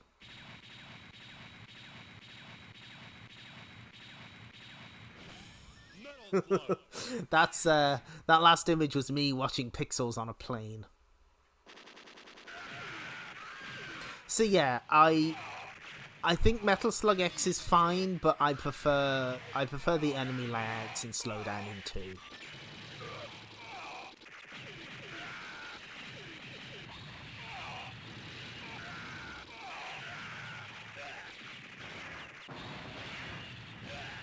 Of course, you might think that watching something on a plane is great because, you know, it's something to keep you entertained, but then you realize that if you don't, there's no escape. You could stop the movie, but that would be giving up. Yes, I'm in the camp that prefers Metal Slug 2. But if you prefer Metal Slug X, that's absolutely fine. We all have our favourite Metal Slugs, except Metal Slug 4.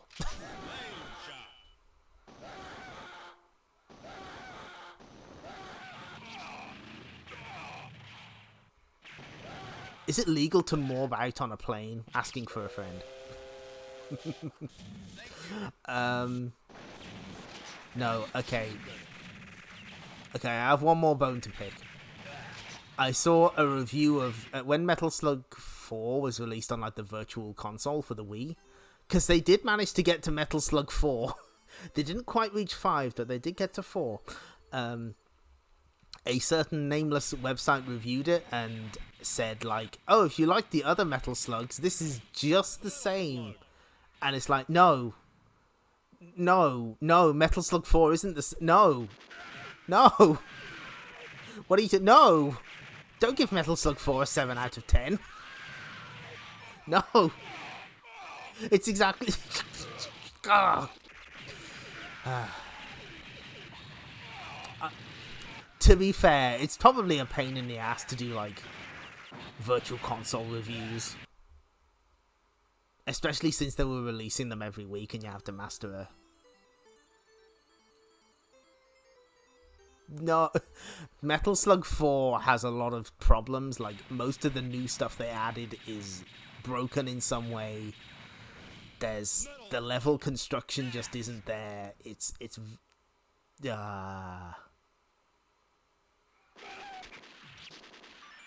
I have thoughts about Metal Slug 4. I'm sorry.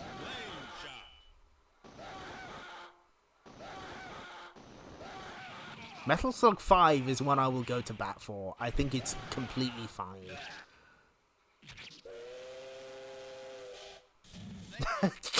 yeah, no. I mean, yeah, it's kind of the same. I think some of the Frankenstein sprites are pretty clever. Like, I think the submarine boss on Mission 4 is like... Oh no, Mission 5 is like pieced together from different bosses. So it's kind of clever. It's just... You know. Okay, I've streamed long enough. My brain's dribbling out of my ears. Thank you everyone for showing up. And thank you again, Strawbros, for this lovely art. That's really nice. I like that. They're good. They're best friends. Look at them. Bless them. Anyway, we'll switch that off.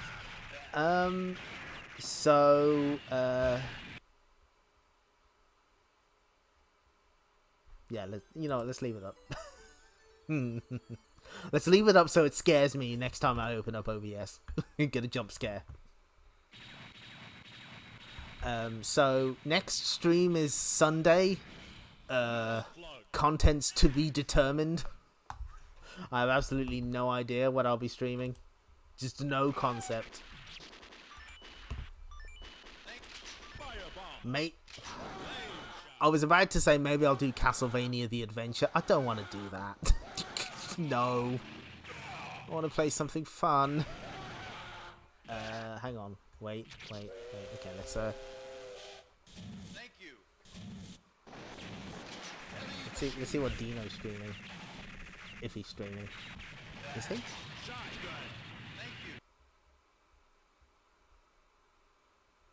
What the... Oh, Monster Party. Okay, that's a pretty easy recommend. Okay, let's go. Okay, so ooh, we get to... Oh, yeah, there we go.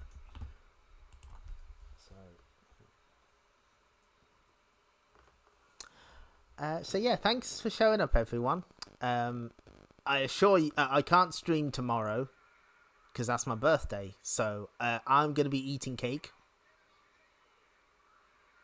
Thank you, Kak. Thank you, everyone. We'll send you over to Dino, who's playing Monster Party.